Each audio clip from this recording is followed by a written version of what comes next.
we are in a period where conspiracy theory is flourishing. There has been an explosion of conspiracy theories. Conspiracy theorists are having a field day. It's like Christmas for conspiracy theorists. Countless conspiracy theories. It feels like there's more of this out there than there has been. Why are there so many of these people? Conspiracy theories are a great American pastime, and not all of them are on the right. There's plenty on the left as well. They could be from the far left, they could be from the far right, they could have unconventional, deranged theories. They had very much gone down the kind of rabbit hole of conspiracy thinking, all kinds of ideas, the world is not as it seems, and so on. That's a very American preoccupation. Conspiracy theories are not new. Conspiracy theories have been woven into the fabric of American society since before the signing of the Constitution. A lot of these conspiracy theories have a presence, or at least a grudging acceptance, within the political mainstream. It's out there. It's become part of pop culture now. I see the pretty mainstream conservative media really flirting with these folks and maybe starting to mainstream some of this craziness, so we maybe won't be able to ignore it. Wingnuts, how the lunatic fringe is hijacking America. The fringe has become the center. The Republican chairman of Homeland Security is writing conspiracy theory letters, and they're convening conspiracy theory hearings, and Republican senators are introducing conspiracy theory legislation. You have politicians who are, repeating conspiracy theories, who are advocating conspiracy theories. The most influential conservative media online is full-on embracing the conspiracy theorists. Every conspiracy theory are all coming together, and they've created this narrative, but it's all out of their talk radio base. It's all out of their right-wing online base, and they've now converged on Congress, and they've pulled them into the conspiracy theorizing too. It's brilliant. Reality has been subsumed into a conspiracy theory.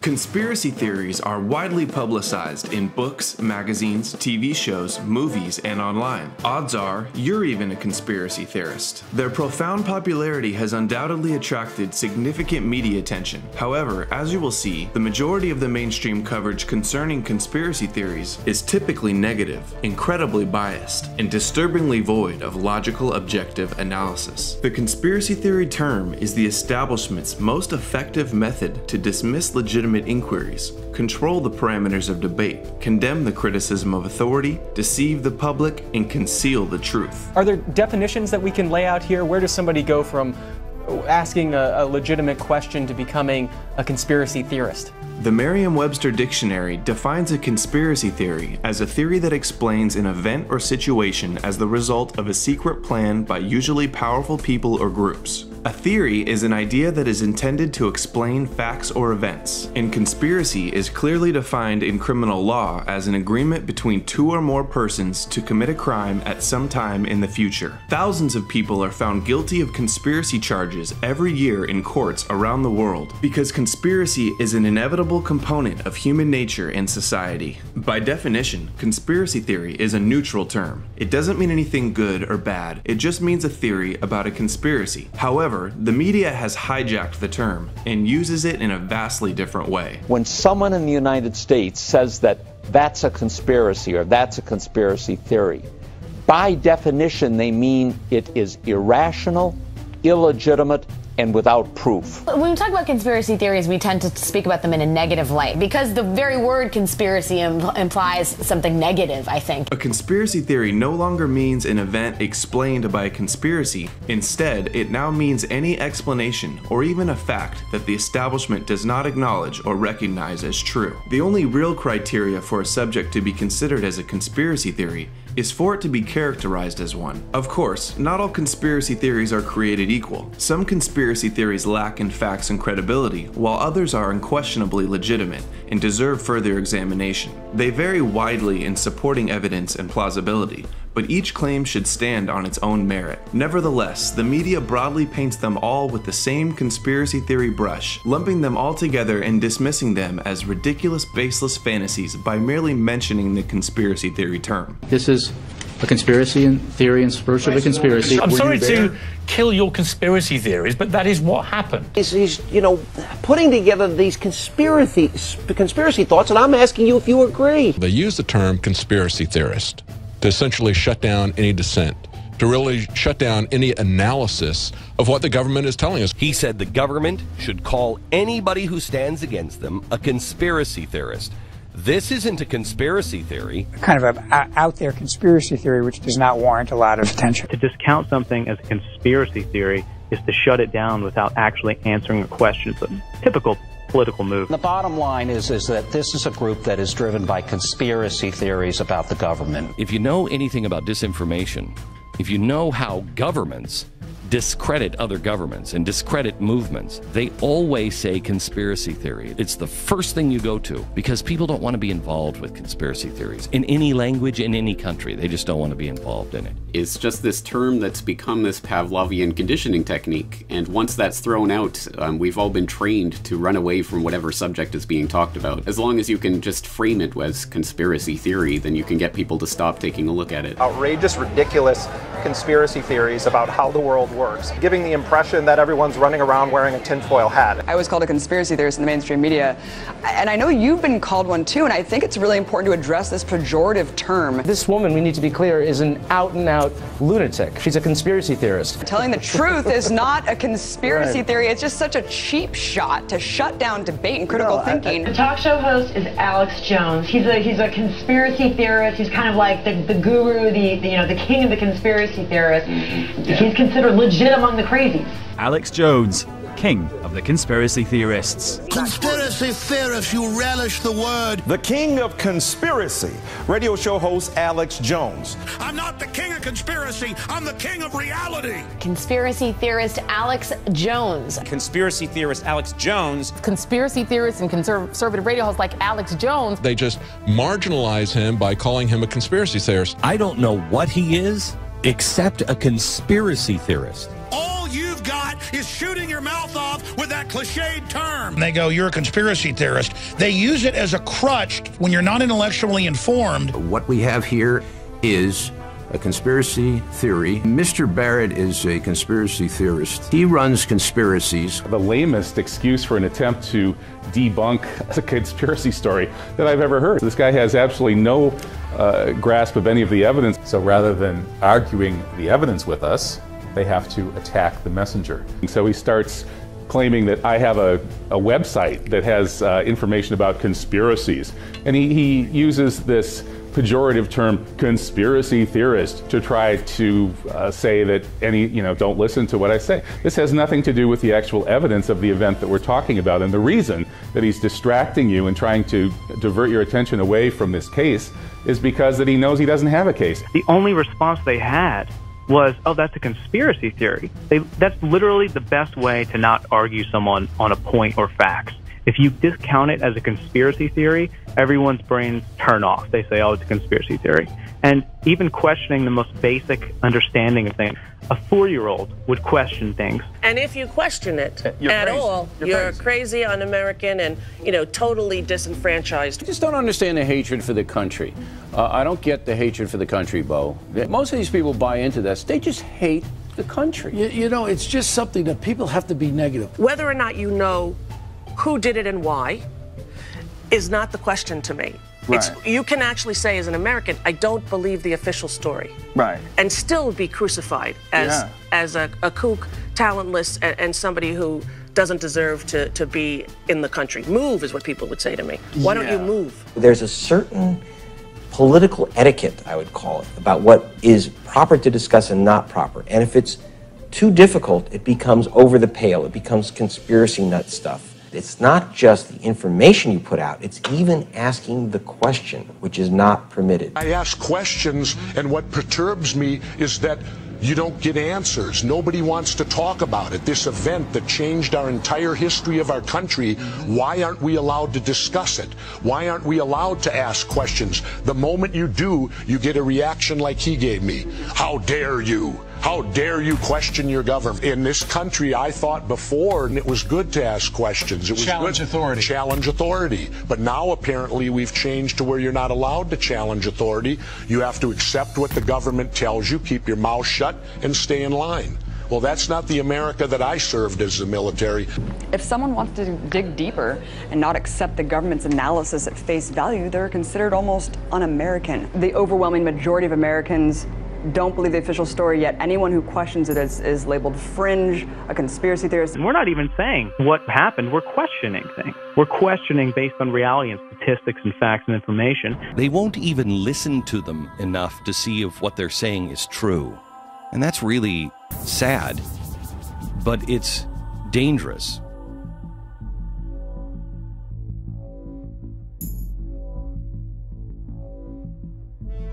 Any of those theories that you've heard of at all have any credence? Well, no, frankly. You'd think there might be something useful in it. No, there's no credence to it at all. All of their claims are spurious. They're backed up by nothing.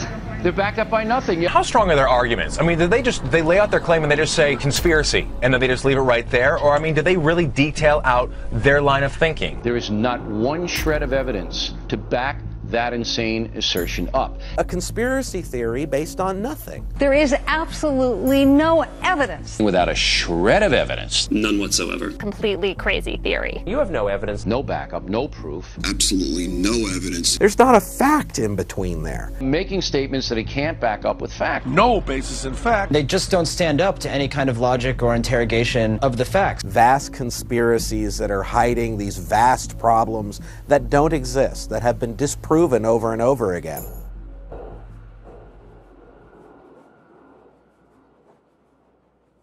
That preposterous theory that's been disproven time and time again. We lined up all of their claims in our special issue and knocked them down one by one. It's all been hackneyed and pulled apart and you know, thoroughly debunked. Conspiracy theories which are not true. Don't give me the conspiracy bullshit. Come on, you're a more intelligent man than that. Come on. I mean, come on. This there has never been a conspiracy in this country. You know, people are just spinning stories. They can believe whatever they want, but it doesn't mean that it's real. No theory of anything explains all the facts, even if there are still some unsolved mysteries, which is perfectly okay. We have to have a certain tolerance for ambiguity. We can't explain everything. Not everything is a conspiracy. Some things just are what they appear to be. That usually tends to be the reality of things.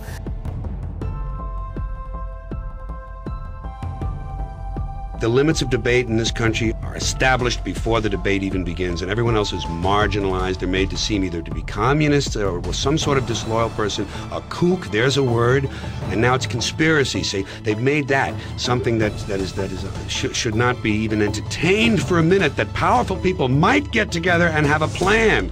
Doesn't happen. You're a kook. You're a conspiracy buff. The mainstream media's agenda is clear. They want you to believe that conspiracies don't exist, the world is exactly like they say it is, and anyone who disagrees is to be marginalized, mocked, and shamed. True investigative journalism would genuinely examine the evidence, rationally debate the issues, and logically come to conclusions. But instead, the corporate mainstream media shamefully resorts to deceptive tactics, incessant ridicule, and hostile name-calling. They're a bunch of nutcases. Nutty conspiracy garbage? Only those considered nut jobs question the official conclusion. They're marginal nuts. These nuts are still in the shadows, Mike. A lie that wallows in the shadows like this kooky conspiracy theory. This was just kooky people. I probably wouldn't pay attention to it.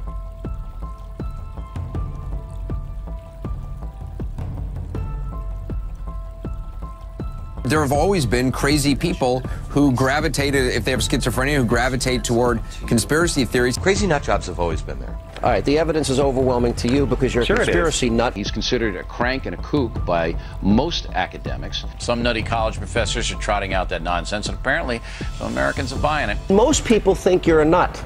Most people think your views are not even worth listening to. Conspiracy nuts.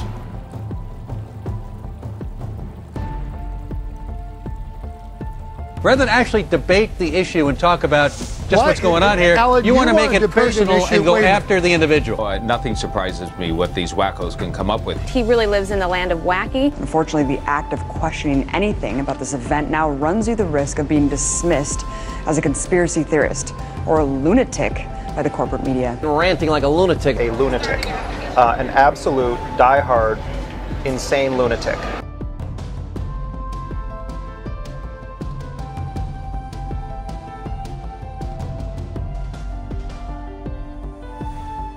conspiracy theories. It was a real buzzword for loonies. They're idiots. He has the right to be an idiot. I'm trying to get beyond the idiot calling and actually have a conversation with you, if that's possible. He is an idiot. Can we believe? All right, we've already established that you think he's an idiot. That's your level of debate. Stupid conspiracy theories. They are paranoid. You cannot argue logic to someone who is mentally ill. Just think of them as mental patients. So that's what I do with conspiracy theorists. They're off their rockers. These are the type of people that should not have their hands on weapons. These are the type of people that should not have a platform to speak. These are the people that should be seeking mental help and evaluation. This man has problems.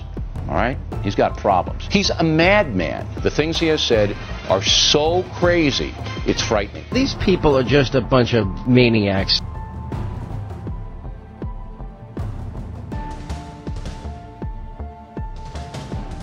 The question is why? Why do people believe these things? Yeah, I spend all day today talking to scholars and academics who have studied conspiracy theories. These are people who are inclined to believe that the government is out to get them anyway. The media is in cahoots with it. These aberrant thoughts about how the government is out to pull the wool over our eyes, if you will. I always believe it's to exercise a level of intelligence over other people, like they know something that you don't. I think you're right. I think it's people who are looking for drama, who have general angst in their lives, they have very little to talk about that's interesting. They feel like they are part of some enlightened fight against the establishment. You see them come to life. They become animated when they talk about these theories and that they're going to persuade me to change my mind into belief. And I think it gives them a sense of authority or power.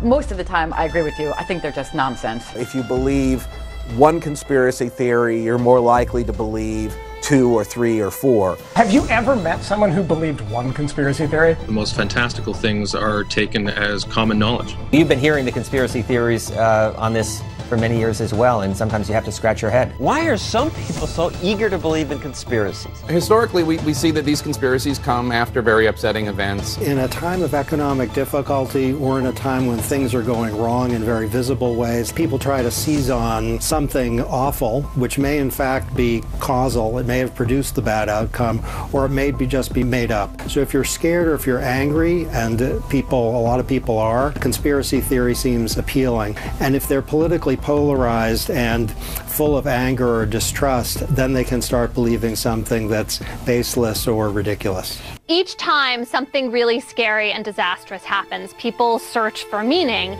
And in a way, it kind of helps explain what happened. It explains this tragedy. It kind of gives meaning. It gives them a sense of control over their world, they feel. I think that's why they do it. The assassination of JFK. There has to be something big comparable to killing a president.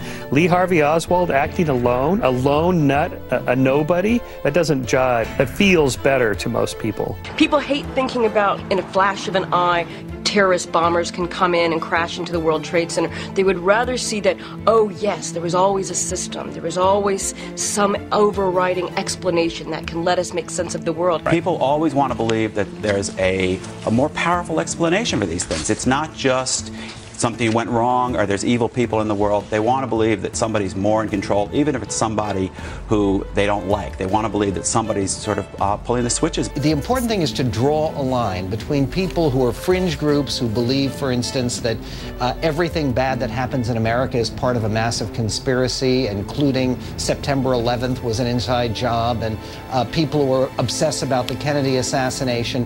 What fuels these trends of conspiracy? It's because of something called cognitive dissonance. We want to balance our view of the world with the way things should be. Confirmation bias, as psychologists call it, to look for only evidence that supports their theories and disregard anything that says otherwise. These are people who inhabit a media world entirely contained by the internet, fringe sites. They don't read newspapers. They don't listen to the radio. They pretty much just get their news from radicalized websites that they go to on a daily basis. What I call fright-wing politics. It's way beyond left and right. It's really that murky ground of conspiracy theories that's been proliferating on the internet and inciting some people to take it a step too far towards violence. These guys actually believe what they say. The people that are leading the so-called truth movement, the ones I've met, they seem to actually believe it. So. Oh no, don't get me wrong. I think they do believe it, and which is why I believe these guys are dangerous. I believe these guys are anarchists that are looking to tear us apart. I mean, this is the kind of group that a Timothy McVeigh would come from. Yeah, that's right. That's what makes it a little bit scary. The floating of fantastic conspiracy theories that in many cases have helped drive people to violence. What has changed about this country and the world that has made these conspiracy theories more dangerous these days? Conspiracy theory radicalism, which almost always butts up against justifying violence. A lot of people who are looking into this, they're just curious. They have questions. That's fine. People should ask questions. They shouldn't believe everything they see or read.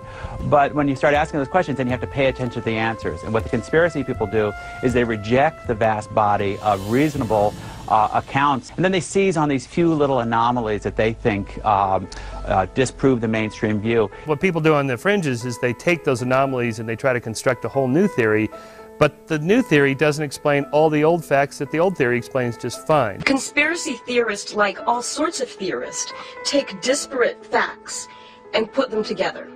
And what makes a conspiracy theorist a little bit different is they put the facts together in alternative ways that are tinged with a kind of paranoia. Classic conspiracy theory, little grains of truth, but all adding up to something that really isn't true. The idea of a conspiracy theorist is, if I can disprove this point, then therefore I am proving the vast conspiracy. Any official story about anything can be torn down if the questions are incredibly broad or incredibly minute. I think that conspiracy theories in general really do work a bit like a game of telephone.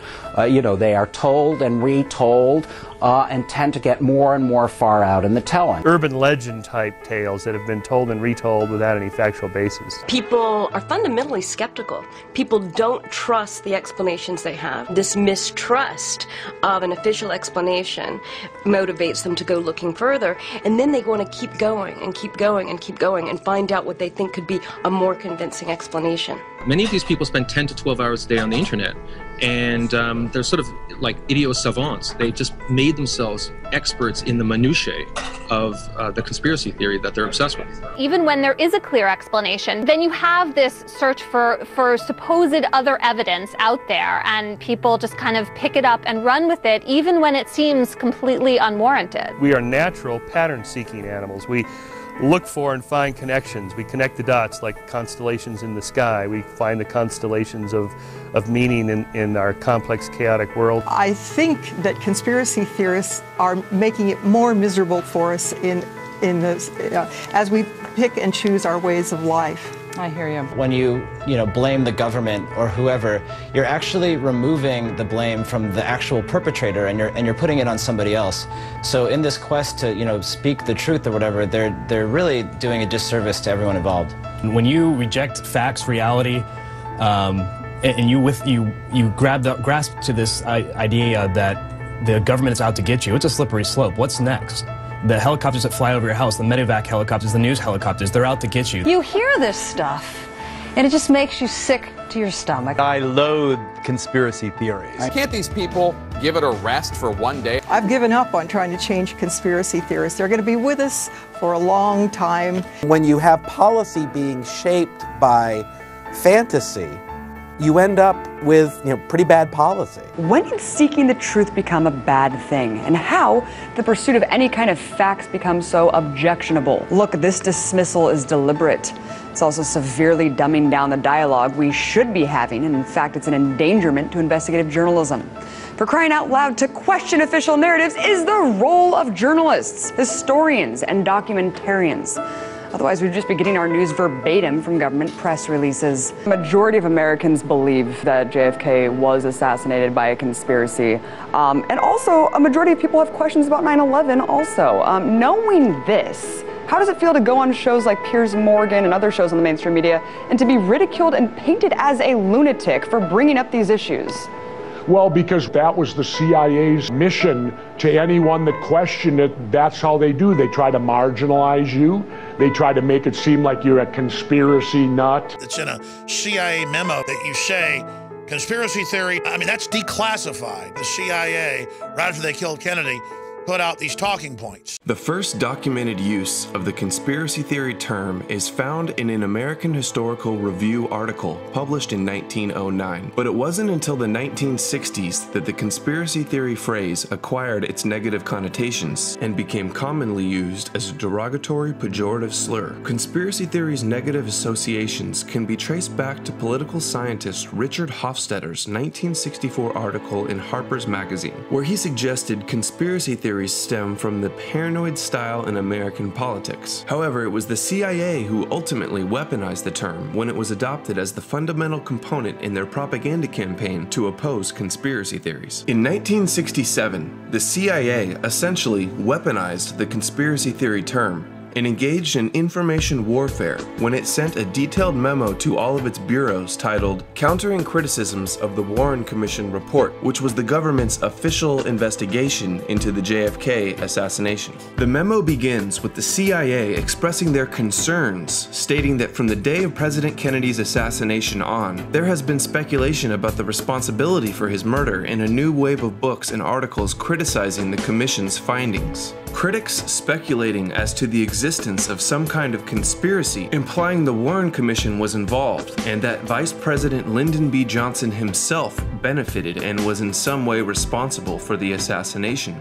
Conspiracy theories have frequently thrown suspicion on our own organization because we were directly involved and contributed to the investigation. This trend of opinion is a matter of concern to the US government and our organization because it affects the whole reputation of the American government and casts doubt on the leadership of American society. Despite being marked "Destroy when no longer needed," the dispatch was released 9 years later in response to a New York Times Freedom of Information Act request and is available online. The memo was marked Psych, short for Psychological Operations, or PSYOP, and CS, short for Clandestine Services. The memo outlines a detailed series of actions and techniques to counter and discredit the claims of conspiracy theorists. Its directives include instructing agents to, quote, employ propaganda assets to refute the attacks of the critics, adding, book reviews and feature articles are particularly appropriate for this purpose, advising covert assets in the media to ignore conspiracy claims unless discussion is already taking place, and directing agents to remind their friendly elite contacts, especially politicians and editors, of the Warren Commission's integrity and urge them to use their influence to discourage unfounded and irresponsible speculation. CIA document 1035-960 further outlines additional talking points to counter conspiratorial arguments, stating, the following arguments should be useful. Claim the charges of the critics are without serious foundation and based on unreliable eyewitness testimony. Claim that it would be impossible to conceal such a large-scale conspiracy. I don't believe in conspiracies because nobody keeps anything secret. Nobody keeps anything secret. That is the best defense against conspiracy theories. The biggest problem with conspiracies, particularly government conspiracies, is government bureaucrats are not very competent and they can't keep their mouth shut. There is no conspiracy because people can't keep their mouth shut. Can you actually imagine that our government was capable and then keeping it off of the front page of the New York Times? No. It would be a conspiracy of thousands of people all over the world. Wouldn't it leak? Wouldn't some of those people be eager to talk about it? Wouldn't we in the media love to put it on the front page? Wouldn't it be a big headline? Don't you think that the fact that it's not on the front page means it's probably not true? And they look at me and they just don't believe I don't convince them. If something like this was going on, I promise you, someone would be blowing the whistle. Claim that further speculative discussion only plays into the hands of the opposition. Billionaire businessman Mark Cuban, the owner of the Dallas Mavericks basketball team, is putting up money to distribute a 9/11 conspiracy film, and it's awful, you know that. The film is going to be used by American haters all over the world, and decent people should be outraged. It's not a free speech argument. It's basically you give the enemies of America all over the world who play to uninformed bigotry, you give them another tool in which to hurt America. What bothers me more is the jihadists and those in the other parts of the world are going to use it and also point to Mark Cuban and say, look and see what happened. The Americans did it to themselves. We're innocent. We didn't do anything. Blame the Jews. Blame America. Yes, free speech, but I got to tell you something. This will be used by America's enemies as propaganda. This is dangerous propaganda. It would not have happened in World War II. This is going to get Americans killed. No, it's not. If Mark Cuban had done this in World War II, Franklin Delano Roosevelt would have thrown his butt in jail. People who support that also are giving aid and comfort to the enemy who want to kill stop with the aid and Americans. comfort to the enemy. Claimed that, quote, no significant new evidence has emerged. It's the same old stuff, the same old points, nothing new. If you've got evidence, show us, but there's been no new evidence in 8 years. Go away. Sorry. Accused theorists of falling in love with their theories. They are too ideologically and I think emotionally satisfying to the people who espouse them. Claim conspiracy theorists are wedded to their theories before the evidence was in. Conspiracy theorists take those facts and unwind them on the basis of an original belief. Conspiracy theories work backwards. Accused theorists of being politically motivated. The far-left fringe has embraced the conspiracy theory that elements of the U.S. government carried out the attacks on 9/11. It's unbelievable, but that's what they're saying. Why is the far left putting military and all Americans in danger? The left's going to go nuts over it like they did with Michael Moore. All right, Mr. Liberal, why don't you get to your point instead of being a little snotty, left-wing radical? Go ahead. This is also not a left-right issue. Let's sit down and talk. Alex Jones is behind this movie is a right-winger, by the way. This is not left-right. You're trying to create a partisan wedge to keep people in the partisan left-right paradigm. Accused theorists of being financially motivated. I get that the guys who sell this stuff for a living have a reason to sell this stuff. There's always going to be a very, very, very exciting market for these things. There is money to be made in feeding the ragged edge of America's long-standing conspiratorial mindset. And, I'm sure it's good for business. These guys have a good racket going. It's always the end of the world, but not quite yet.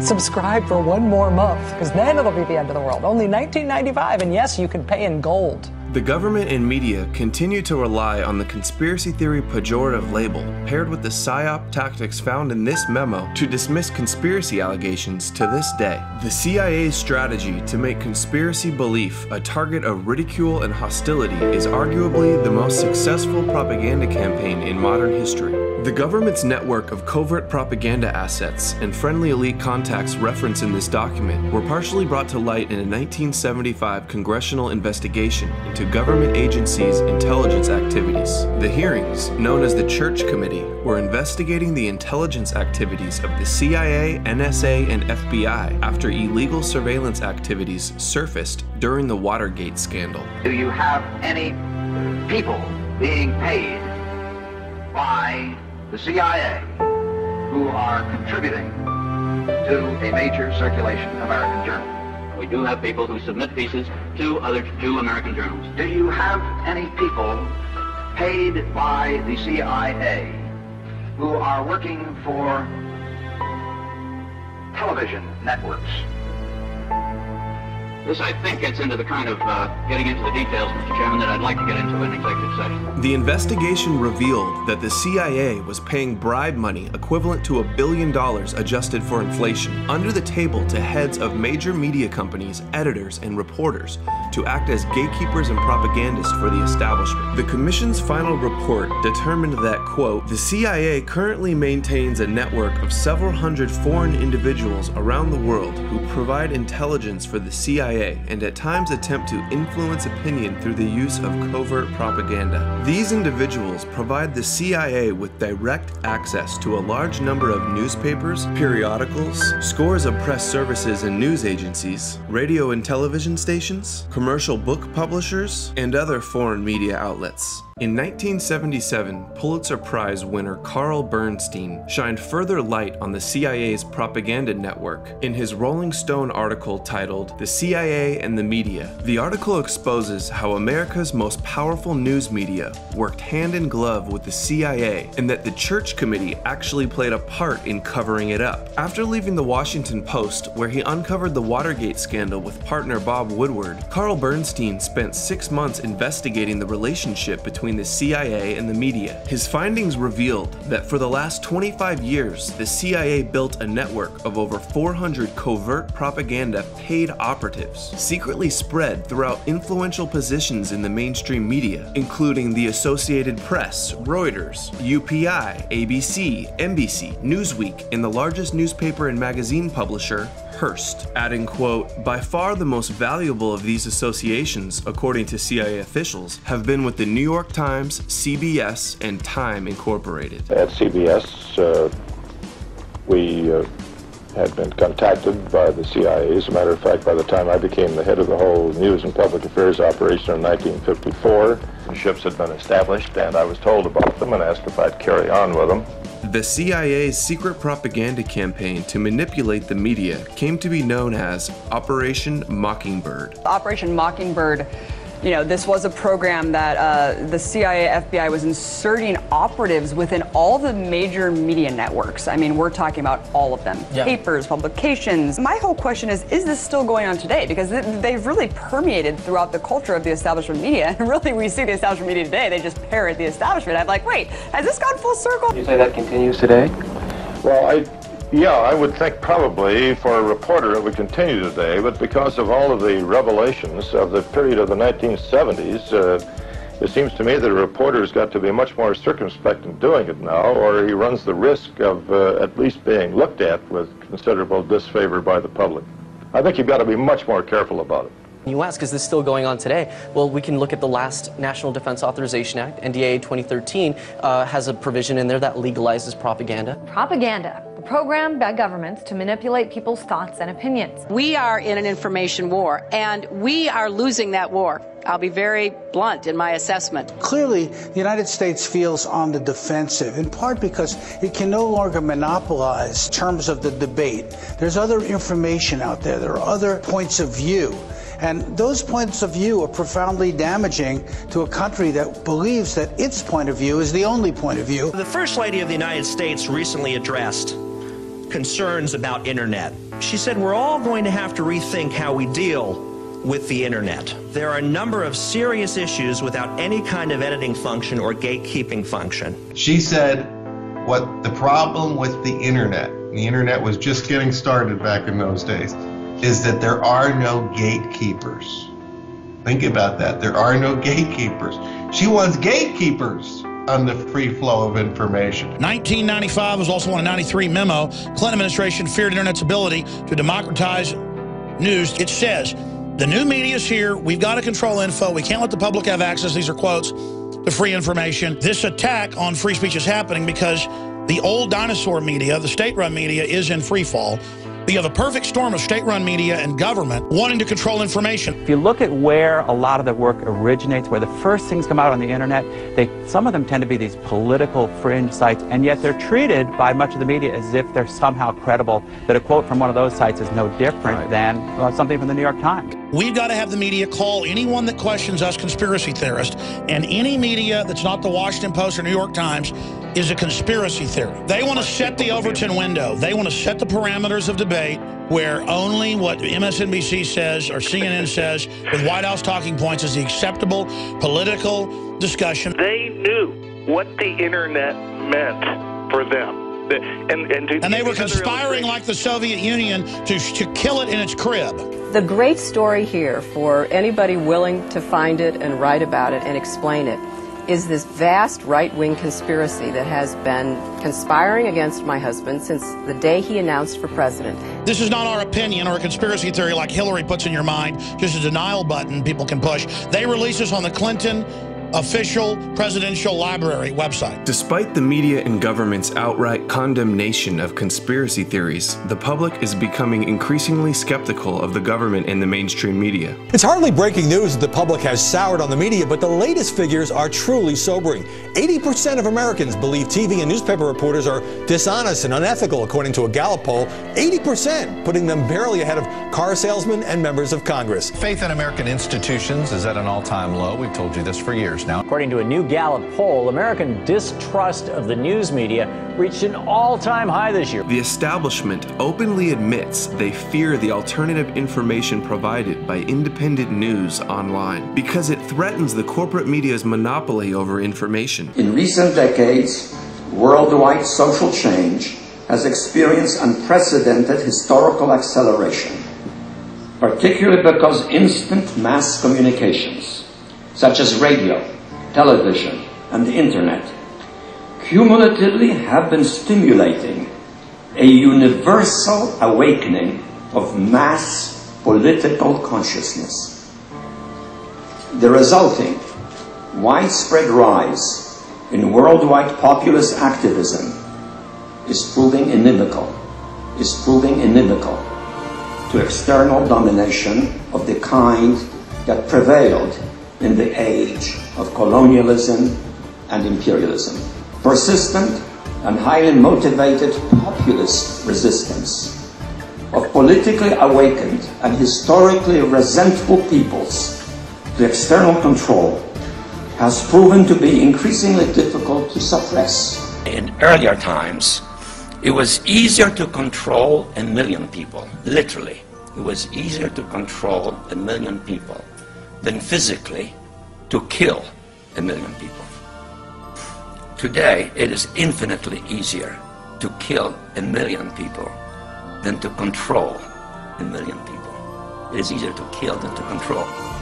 The mainstream media's response is to aggressively attack the internet. Unlike in the past where we had fax networks and shortwave radio, we now have the internet. The internet is full of nutty theories. Conspiracy theories, the web, of course, is full of them. That murky ground of conspiracy theories that's been proliferating on the internet. It's been bubbling up kind of from the fringes for years and gradually making headway into the mainstream. On the internet it started, right? On the internet. I think that this internet stuff with this access now that people have has made more crazy people, because people who are borderline crazy now go in there and become crazy. You can get your crazy opinion heard. They have wild ideas, and it's because they've been just talking to each other, and it doesn't have to be factual anymore. If you have everybody that's surrounding you believes the same thing, it becomes an alternative reality for you. By using the internet to mobilize people that feel displaced, that feel like they've been on the outskirts of society, and give them a place where they can find a sense of belonging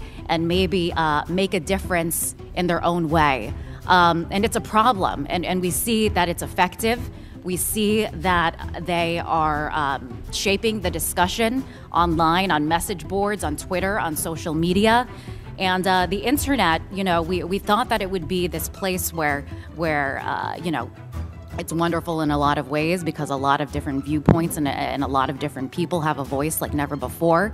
But unfortunately, it's provided a forum where disinformation, false theories, people that are just trying to make a name for themselves, bloggers or whatever, that have absolutely no accountability for the truth, are able to rile up a mass amount of people online. It provides this voice for fringe voices, extremists. The platform that it provides for fringe and radical views. Alternative media, and thanks to the internet, it fuels these things. People begin to presume that these conspiracies are in fact true as they're, you know, introduced to this on a daily basis. You repeat it over and over and over again, and suddenly the conspiratorial theories begin to take on a life of its own. It provides a place for these people, a place where these people can congregate and feed off of each other's biases. It's almost like a community that is almost like a cult, I would say, that is formed online, and they mobilize. They find a home. They find a place where they're heard, and they find a sense of belonging. They find an outlet where they can a platform to voice their deranged views. The extreme fringe is given a platform for what otherwise would not be considered reputable television. You know, most broadcasts wouldn't have on the types of voices with these conspiratorial theories. It tends to multiply online, and you see these dark corners of the internet where people pile on, and there's this very minute parsing of the technicalities of the supposed evidence, and more detail gets added and accumulated, and it kind of feeds on itself. It really almost makes you ask the question, would it have been better if we never invented the internet? When people who are like-minded get together, they tend to end up in a more extreme position that fits with the direction in which they were tending before they started talking to each other. In social media, you can quickly find a bunch of people who agree with you, and people are often kind of tentative about their belief just because they're not sure. And then when they hear other people who agree with them, they become more sure and much less tentative. The fact that you can find like-minded others in a heartbeat, that's a problem. The establishment's solution to this terrible conspiracy theory problem was revealed by this man, Harvard law professor Cass Sunstein. In 2008, shortly before being appointed by Obama to the cabinet-level position commonly referred to as the Information Czar, Sunstein published an essay out of Harvard Law School titled Conspiracy Theory. He prefaces the 30-page white paper with a warning that those who subscribe to conspiracy theories may create serious risks, including risks of violence, and the existence of such theories raises significant challenges for policy and law. He writes that his objective is to understand the mechanisms by which conspiracy theories rise, spread, and prosper, whether to ignore or rebut a conspiracy theory, and to understand how such theories might be undermined, and to offer recommendations for governmental actions. Sunstein begins with the claim that conspiracy theorists typically suffer from crippled epistemology, meaning they know very few things and what they know is wrong, and that they only hear the conspiratorial accounts. He doesn't provide any footnote or evidence that conspiracy theorists are more likely than others to get their news exclusively from one source, but he uses this false premise as his justification to rationalize his authoritarian proposals. Sunstein's admitted goal is for the government to eliminate conspiracy theories, but claims they will only do so if it improves social welfare. He considers several startling policy responses to dampen the supply of conspiracy theories, including having the government ban conspiracy theories, having the government tax conspiracy theories, have the government itself engage in counterspeech to discredit conspiracy theories, have the government formally hire credible private parties to engage in counterspeech, and have the government informally encourage credible private parties to help. You may be thinking, no way, the government would never actually ban or tax Americans' free speech. That violates the First Amendment. But this constitutional law professor does not rule out banning and taxing conspiracies. He states that each instrument has a distinctive set of potential effects, cost, benefits, and each will have a place under imaginable conditions. And if a conspiracy theory became so pervasive and dangerous that censorship would be thinkable, wouldn't you just love to hear what circumstances Sunstein believes would justify repealing the First Amendment? Sunstein ultimately determines that his main policy recommendation is for the government to engage in what he calls cognitive infiltration. He defines cognitive infiltration as introducing diverse viewpoints and new factual assumptions into the hardcore extremist groups that propagate conspiracy theories. In other words, he wants government agents or their allies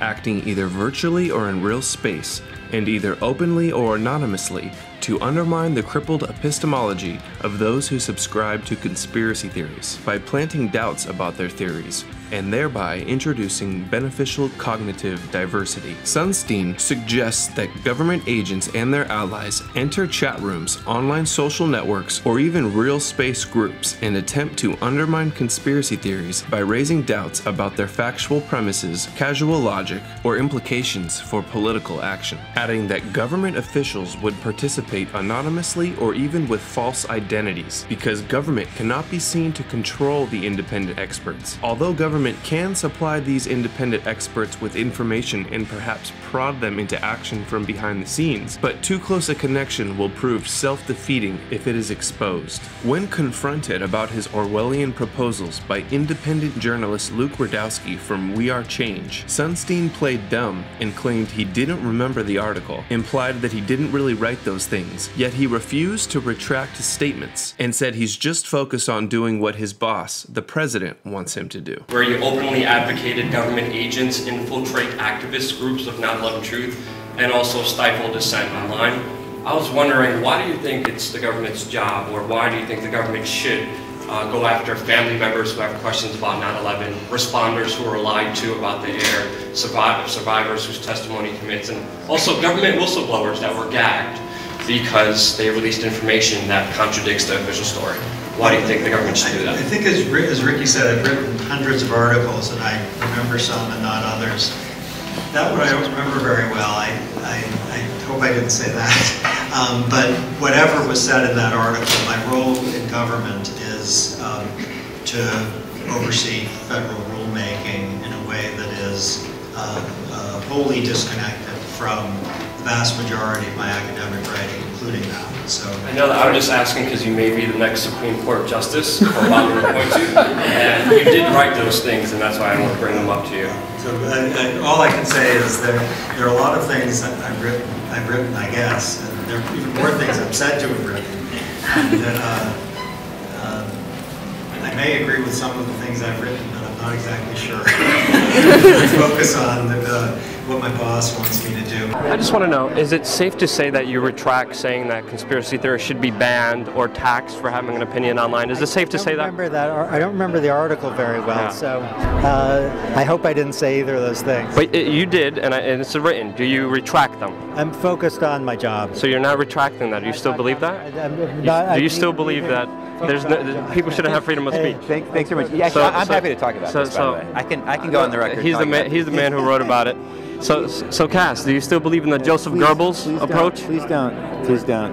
I'm asking a question. I know, but you're I'm asking a question. Just, you know, it's the job of a journalist to ask questions. Sunstein then runs away from the question like a coward. Pretending he doesn't remember the article is a bold-faced lie and an insult to our intelligence. The paper was already receiving a great deal of criticism at the time, and he even released a book shortly after titled Conspiracy Theories and Other Dangerous Ideas, where he expanded on the paper. He should have just named his book Dangerous Ideas by Cass Sunstein, because nothing is more dangerous than promoting government censorship and covert propaganda. But when someone calls Sunstein dangerous, it's all a big joke to him. The great quote, which is on the back of Cass's book, it's from Glenn Beck, and it says, "Cass Sunstein is the most evil man, the most dangerous man in America." Bravo. That's you can't do better than that for an introduction. Despite the Orwellian policies in Sunstein's paper and the government's long history of secretly manipulating the media, any accusation that media figures may be covert government agents is dismissed outright. Changing the mind of conspiracy theorists is often very hard to do. It's true, and here's why that's a lie, and you're part of a conspiracy. And so it ended up that when you gave them evidence to the contrary, they believed the original theory even more. Conspiracy theorists believe that the agents of the conspiracy have unusual powers, so that apparently contrary evidence can be seen as a product of the conspiracy itself. They assume that's all just, government plants or something. It's hard to fix it because it has a self-sealing quality. Anything can be folded into the original conspiracy. Of course, the denial is part of the conspiracy. It's very hard to break a conspiracy theory. Joining me now is Harvard Law School professor and author of the new book, Conspiracy Theories and Other Dangerous Ideas, the man himself, Cass Sunstein. Cass, am I to believe it's you, or is it just a hologram that appears to be you?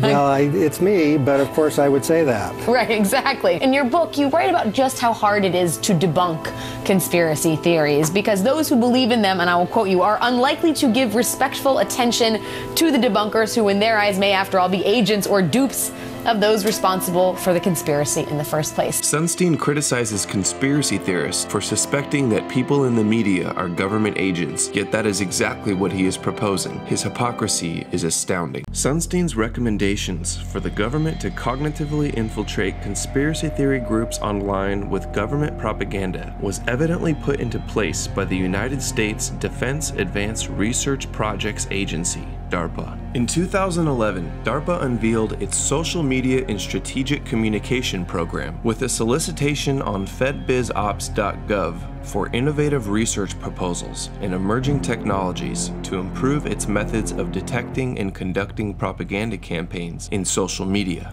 Through the program, DARPA seeks to develop tools to help identify misinformation or deception campaigns and counter them with truthful information, reducing adversaries' ability to manipulate events. They are basically asking for new technologies to carry out Cass Sunstein's call for cognitive infiltration of conspiracy groups. However, the concept of manipulating public opinion with online propaganda did not originate with Sunstein. It is a common propaganda tactic practiced by governments and corporations around the world. It has been reported that Israel pays college students to promote the Zionist agenda. China pays commenters to spin bad news to shape public opinion. Russia also also has their army of trolls. Even Canada is involved. So is it okay to have the government monitor social media conversations and then to wade in and correct some of those conversations? In 2014, NSA whistleblower Edward Snowden leaked documents to journalist Glenn Greenwald. The leaks contained presentation slides from the United Kingdom's Government Communications Headquarters, which is the British equivalent of the NSA. The documents reveal that the government has been systematically attempting to control, infiltrate, manipulate, and warp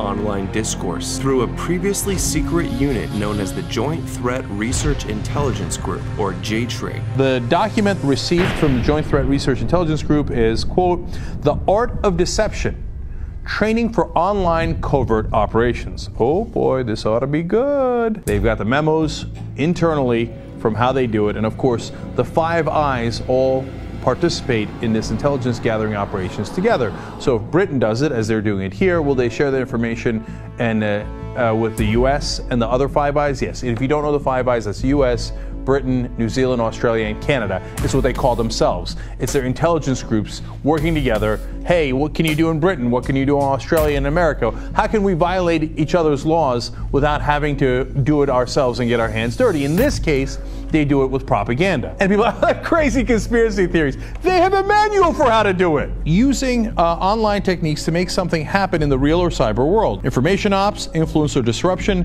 technical disruption, known in GCHQ as online covert action, the 4 Ds: deny, disrupt, degrade, deceive. Under the title Online Covert Action, the documents detail a variety of means to engage in influence and info ops, as well as disruption and computer net attack, while dissecting how human beings can be manipulated using leaders, trust, obedience, and compliance. In other words, they have a manual on how to get you to bow your head.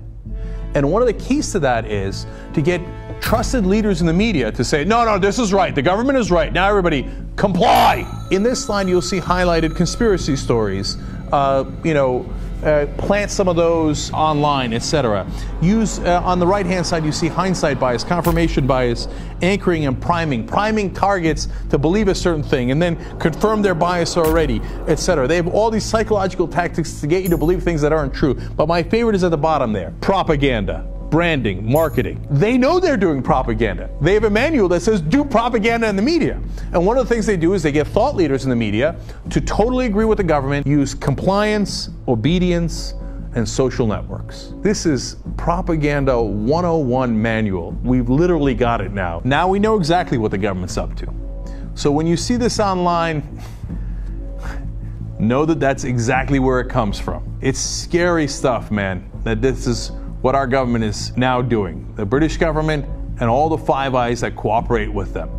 Big Brother is here, and he's got some unbelievable propaganda headed in your direction. The establishment has been waging war on conspiracy theories and the truth for decades, and the media and internet have been thoroughly infiltrated. It's literally a conspiracy against conspiracy theories. Two of the biggest conspiracies the establishment attempts to dismiss by labeling conspiracy theory are the New World Order global government conspiracy and the 9/11 attacks.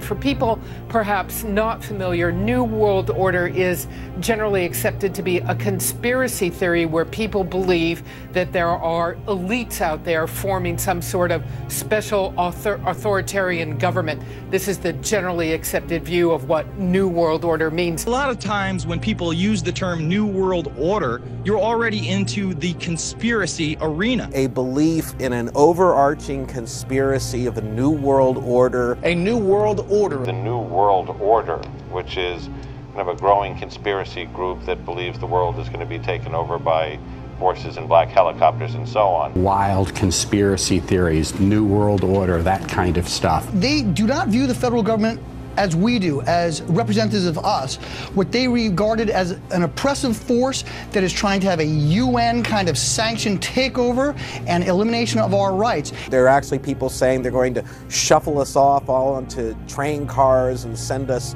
to work camps. I mean, it's It's crazy stuff. Conspiracy theory, the idea that the government is secretly plotting to impose martial law, to take Americans' guns away from them, to throw anyone who resists into concentration camps that have been built by FEMA secretly, and ultimately to force the United States into a kind of socialistic one-world government, the so-called New World Order. The New World Order, fiat currency, the adoption of fiat money, meaning paper money that is not backed by gold.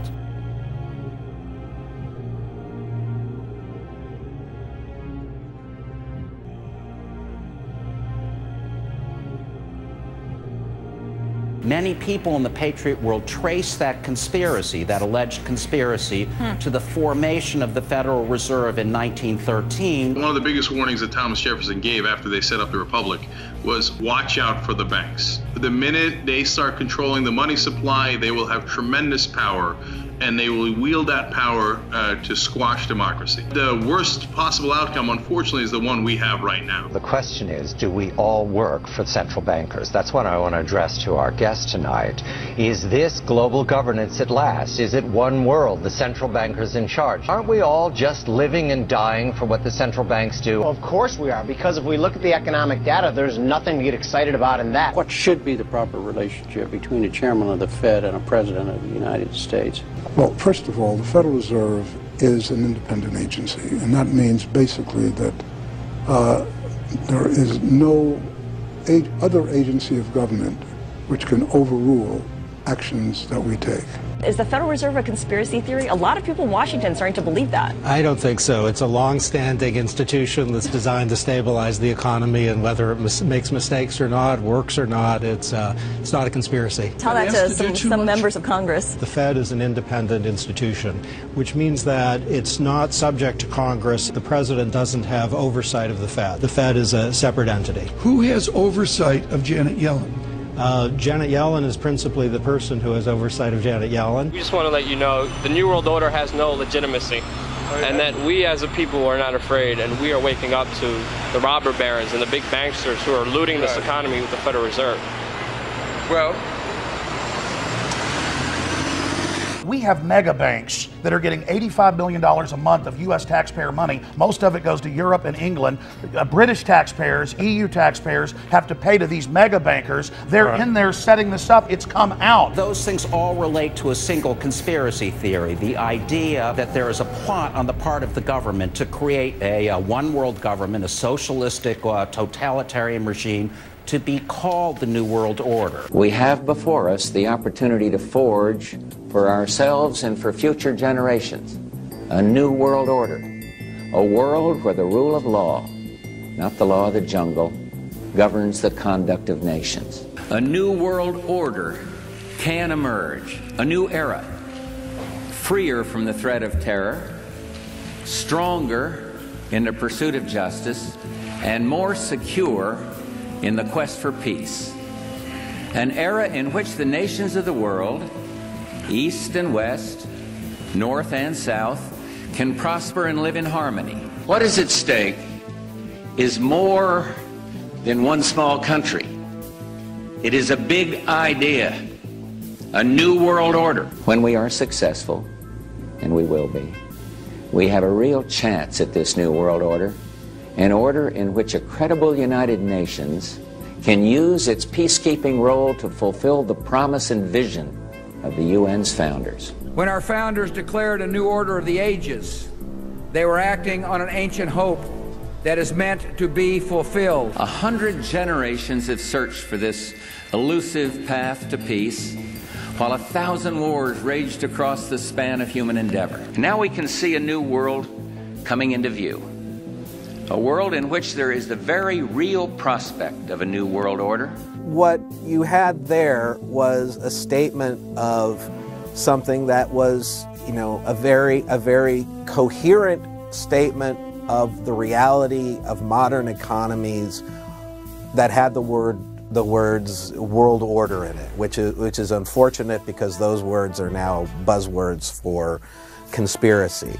We are in a global economy. Nothing will stop that. Jumping from there to this vast new world order conspiracy, There's not a fact in between there. There is a chance for the President of the United States to use this disaster to carry out what his father, a phrase his father used, I think, only once, and hasn't been used since, and that is a new world order. And those people who have been yelling, oh, the UN's going to take over global conspiracy government. They've been crazy, but now they're right. Yeah, well, when it's happening. There also exists an extraordinary opportunity to form for the first time in history a truly global society.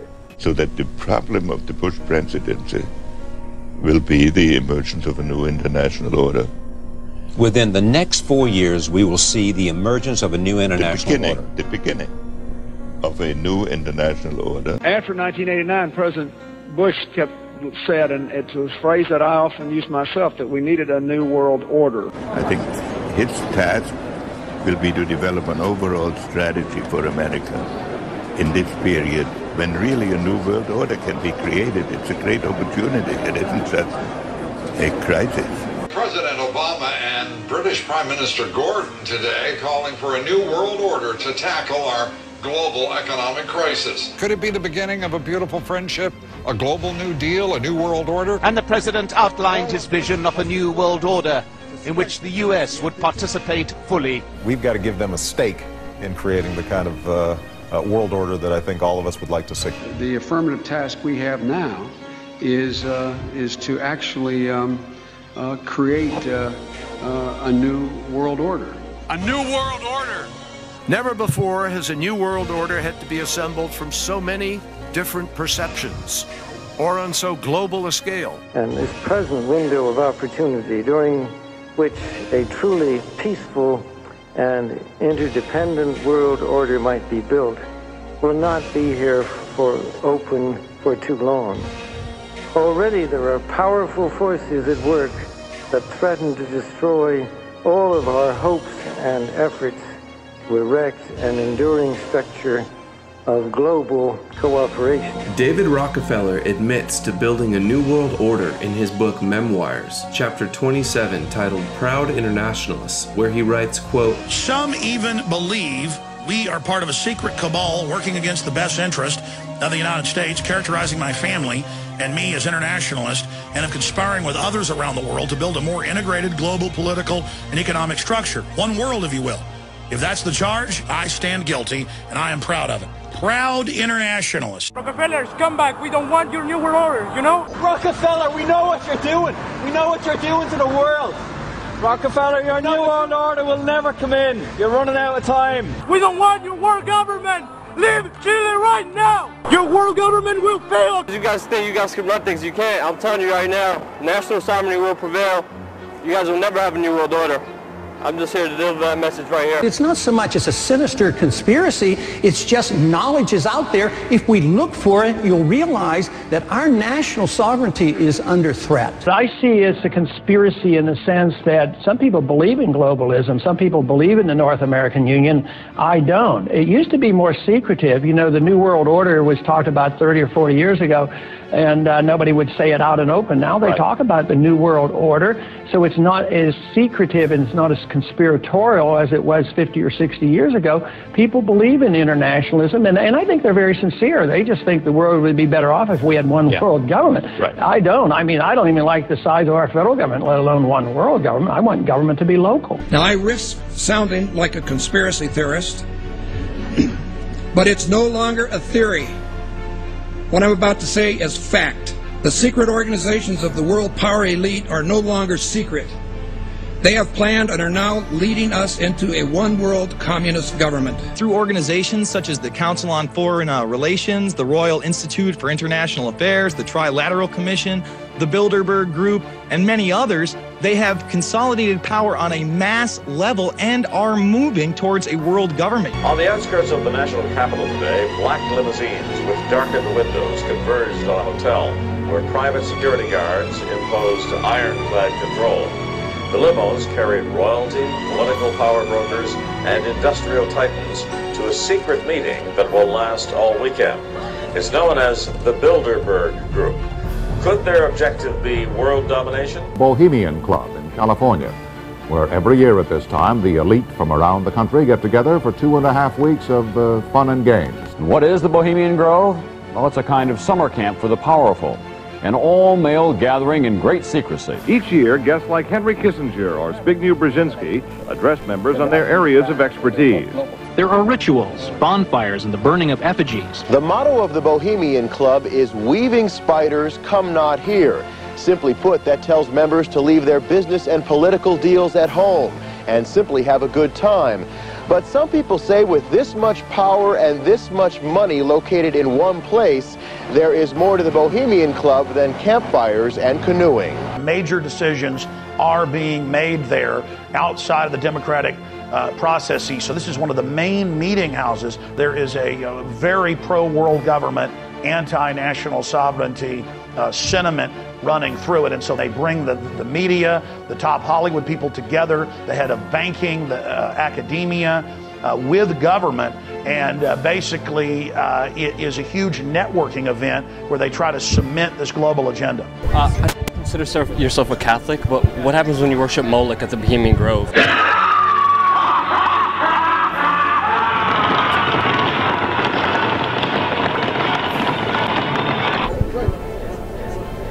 Can you tell us what happens there? You actually believe all this junk? Bill Clinton said that Republicans run around naked in the woods there. As you say, the Bohemian Club? That's where all those rich Republicans go out and stand naked against redwood trees, right? I've never been to the Bohemian Club, but you ought to go. It'd be good for you. Get some fresh air. And you don't want to know what Richard Nixon said about the place. The Bohemian Grove that I attend, one time at a time, the Easterners and the others that come there. But it is the most faggot goddamn thing you will could never imagine a San Francisco crowd because it's just terrible. I mean, I never want to shake hands with anybody in San Francisco. That's the place you attended. It's a secret society. Can you tell us at least who invited you? You know, it's nice to know that there's some people who have fantasy lives that have nothing to touch with. Nice to have had you here. Bye-bye. You can't answer the question. You're going to open up on the Bohemian Grove. Bye-bye. You might as well just answer the question. It's going to be a lot easier. People are just going to, it's going to be on YouTube. People are just going to speculate that there's something wrong unless you tell us there's nothing wrong. Come on. Come on. I'm just trying to be transparent and open. That's all I'm trying to do, Newt. And you're kind of making yourself look kind of guilty. Have you been there for the ceremony with the cremation of care? Frankly, I don't think that's something I need to talk to you about. Really? That's right. Well, I'm Alex Jones, and I snuck in there in 2000. I'm the guy that blew it wide open. We got the video. It's been on national TV. Well, I disrespect you for that. You do? I do. But there's a lot of big public officials going in there. Don't we deserve to know? You took I don't know anything about you, and I don't know anything about your film. But if you go in there with an understanding, you violated that understanding by releasing that film, and I don't respect you for that. Really? I'm sorry, you took an understanding when you went in there that you would not do that film. And did you have an understanding when you went in there? No. Did you crash it? Yes. Yeah, and it has no trespassing signs there too, doesn't it? No, they put them up after. Oh, I'm sorry. I'm sorry, sir. I've been there before. I know what the circumstances are, and I'm sorry you violated the understandings. That was not a gentlemanly thing to do. But what about the ritual? Is the ritual gentlemanly?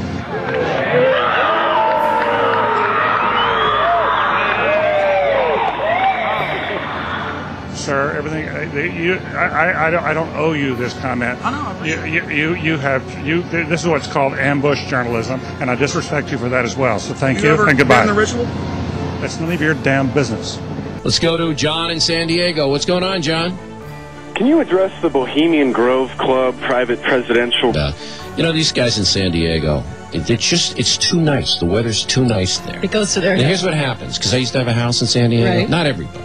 But you go out to the beach and you do all that, and then some kind of substance gets in your mind. And then John just demonstrated, like, can I address the Bohemian whatever? Whatever. John, San Diego. What's going on, John? How do you feel about the private presidential resort, the Bohemian Grove, having... All right, I don't know what you're talking about, and I don't care. You get the Kool-Aid crew, the Bohemian Grove. All right. Yale University is 300 years old this year, and were you to visit its campus, you would see that it still has exotic clubhouses. which look like tombs where Yale's legendary secret societies meet. The videotape provides a grainy glimpse into what appear to be the initiation rituals of a secret society that's been around since 1832, whose members have gone on to be leaders of Wall Street and the White House, the Senate and the Supreme Court. In the famous Skull and Bones Society, the rituals are still a secret. Even though it may seem silly to us, it seems to mean something to them, and you can't argue with the success of Skull and Bones. True. Famous alums include Senators John Kerry and John Chafee, to name two, and 3 presidents, William Taft, George Bush, and George W. Bush, who's been reluctant to talk about Skull and Bones. Does it still exist? The thing is so secret, I'm not even sure it still exists. The tape is a valuable artifact, an extremely rare view into the secret society that groomed the American ruling class for generations. You were both in Skull and Bones, the secret society. It's so secret we can't talk about it. What does that tell us? Not much, because it's a secret. Is there a secret handshake? Is there a secret code? I wish there were something secret I could manifest. 322, secret number? There are all kinds of secrets. You remember Skull and Bones from college and Bush? Were you in the same secret society as Bush? Were you in Skull and Bones? Thank you for cutting my mic. Thank you. Are you going to arrest me? Excuse me. Excuse me. What are you arresting me for? Whoa, whoa, whoa, whoa. Is anybody watching this? I'm not doing this. I want you to... He's got a taser on his chest.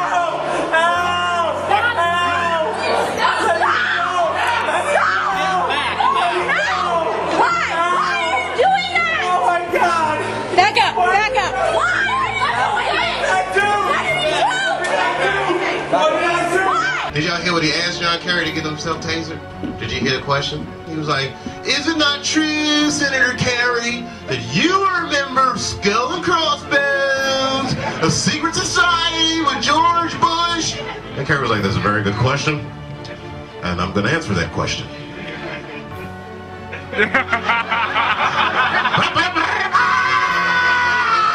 What does that mean for America? The conspiracy theorists are going to go on. I'm sure they are. I don't know. I haven't seen the web. Number 322. First of all, he's not the nominee, and look, I look for. Are you prepared to lose? No, I'm not going to lose. I just wanted to meet them face to face. I wanted them to admit what they were doing. Who is they? He was in the office of the Trilateral Commission. Trilateral Commission. Yeah, the Trilateral Commission. All right, what is the Trilateral Commission? It's an organization founded in 1973 by David Rockefeller to bring together business and political leaders from the United States, Europe, Japan, so they could work together for better economic and political cooperation between their nations. And that's what they'd like us to believe. But you see, what they're really up to is a scheme to plant their own loyal members in positions of power in this country. Those who are involved in the Trilateral Commission and the Council of Foreign Relations usually ends up in positions of power. To work to erase national boundaries and create an international community, and in time bring about a one world government with David Rockefeller calling the shot. Would you like to hear the names of just a few of the people who have been on the Trilateral Commission? Not particularly. James Earl Carter. Heard of him? Look, Mr. Klein. Henry Kissinger.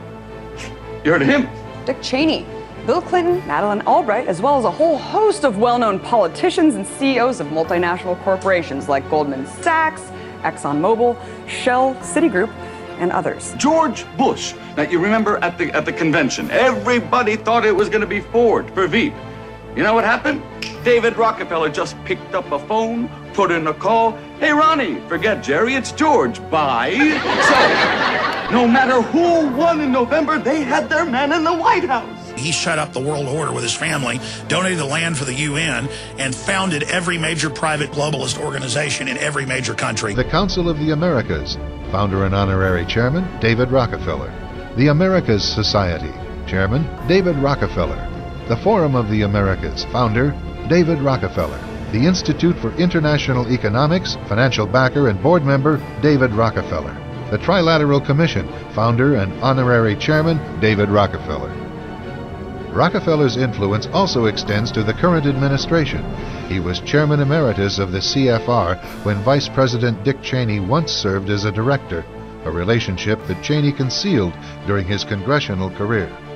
It's good to be back at the Council on Foreign Relations. As Pete mentioned, I've been a member for a long time and was actually a director for some period of time. I never mentioned that when I was campaigning for re-election back home in Wyoming. Oh, thank you very much, Richard, and I am delighted to be here in these new headquarters. I have been often to, I guess, the mothership in New York City, but it's good to have an outpost of the council right here down the street from the State Department. We get a lot of advice from the council, so this will mean I won't have as far to go to be told what we should be doing and how we should think about the future. Gentleman right here in the blue. It's been reported that you and your wife are in the globalist CFR, which is the Council on Foreign Relations. I'd like to know if that is true. Well, first of all, I'm not the Council on Foreign Relations. I don't know if I'm a official member. I've spoken there before. It basically is just a forum where a bunch of people talk about foreign policy. And so there's nothing, there's no official membership. I don't have a card or, you know, a special handshake or anything like that. If you've ever heard any of our call-in shows, you know that we have people that think about the conspiracy theories of people like you. You would be a poster child for these people because you have served on the board of the Council on Foreign Relations. You helped start the Trilateral Commission, and you've been to the Bilderberger groups. Well, yes, I haven't done those for years, so that's partial redemption, I suppose. But otherwise, yes. But what is belonging to all those groups? We talked about the Trilateral Commission when you were here in 1989. But what about the association with that? Are people too close in this world? People in business too close to the governments? Well, you know, there is such a thing as insidious influence. And the question is, how does it operate? Does it involve bribery? And does it involve some sort of psychological domination of individuals? I don't believe in this notion of some sort of secret societies controlling people. But of course, in any political system, there are sort of over-the-table and under-the-table arrangements. How do the American people know that 9/11 was a stage, was engineered by you, David Rockefeller, the Trilateral Commission, the CFR, and Bilderberg Group, sir? How do you know it was a stage? Okay. It's a question. Answer my question. You sponsored Al-Qaeda, sir. You are a criminal. Oh, sit down. You sponsored Al-Qaeda. In 1979, you gave him money. That's true. You're a CFR scum. You are CFR New World Order scum. You and David Rockefeller will never have a New World Order. Answer my question. Will you please sit down and shut up? Answer. You will never get a New World Order. Never.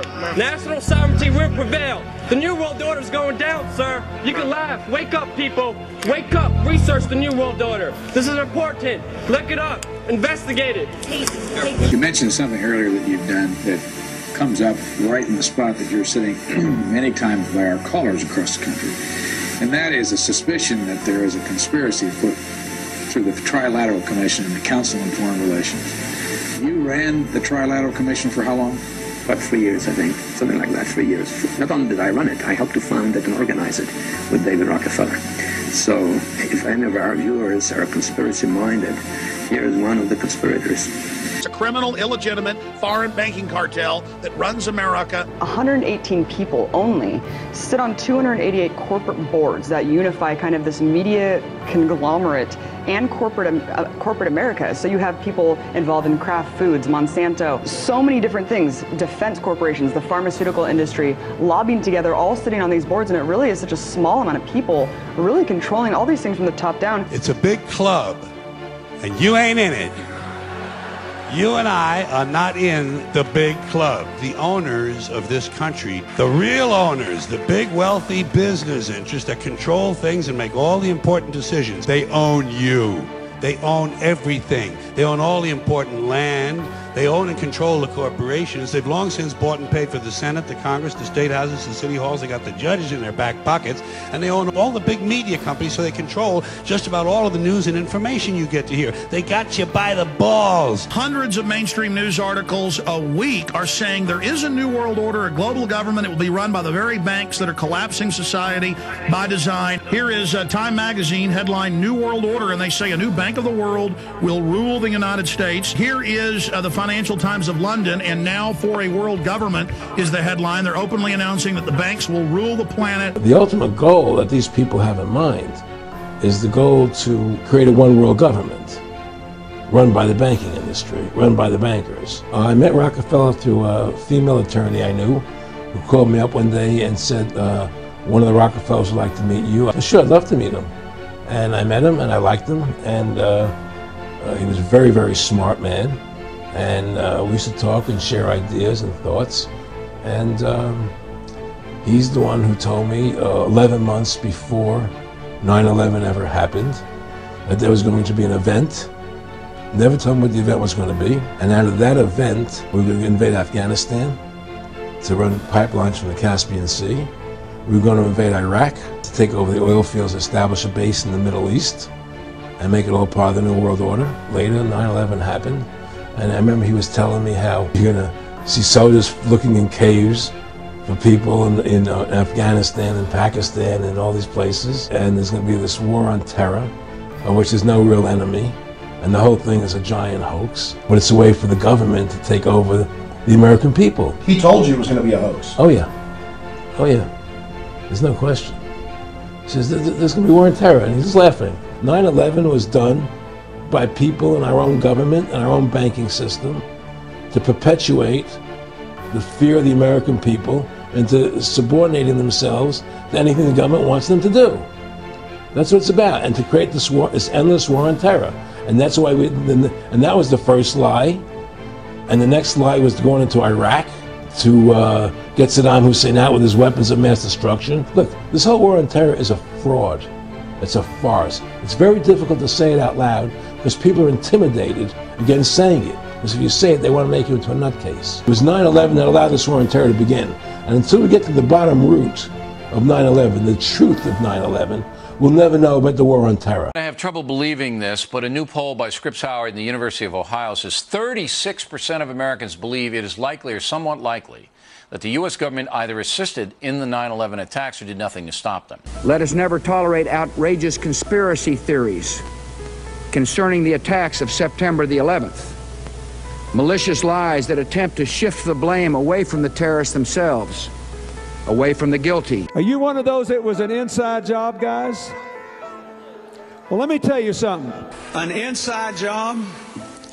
How dare you? How dare you? 9/11 was not an inside job. It was an Osama bin Laden job with 19 people from Saudi Arabia. They murdered 3,000 Americans and other farmers, including over 200 other Muslims. And we look like idiots, folks, denying that the people who murdered our fellow citizens did it when they are continuing to murder people all around the world. So we heard from you. You go away.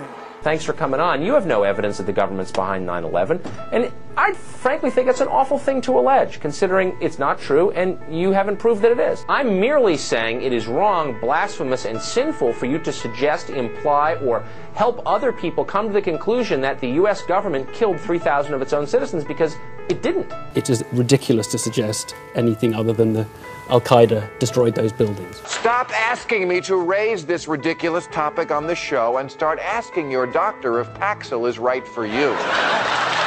Whatever one may feel about President Bush, that the government would deliberately kill 3,000 people. Cheney really wanted to have the death of 3,000 people? Come on. To accuse the president of this, that's a terrible accusation to me. To say that these guys want to attack our country, in spite of the fact I don't agree with their policies, I don't agree with how they prosecuted the war on terror, but to say that they are behind it, or that they wanted to attack us and killed 3,000 Americans is so far beyond the pale to defy credulity. Anybody who thinks that 9/11 was carried out by the government isn't a truther. They're idiots. This whole idea that you have some documents which you say at least reinforce the idea that the government had advanced knowledge that 9/11 could happen. Absolutely. And didn't work to stop it. Now, I find a hard time believing you actually believe that. Oh, come off it, Jesse. No, not oh, come off it. Wait a minute. Every war fought starts with a false flag operation. You can't, in all seriousness, sit there and try and make out anybody in the Bush let me ask you this, Piers. Wait a minute. Let me ask you something.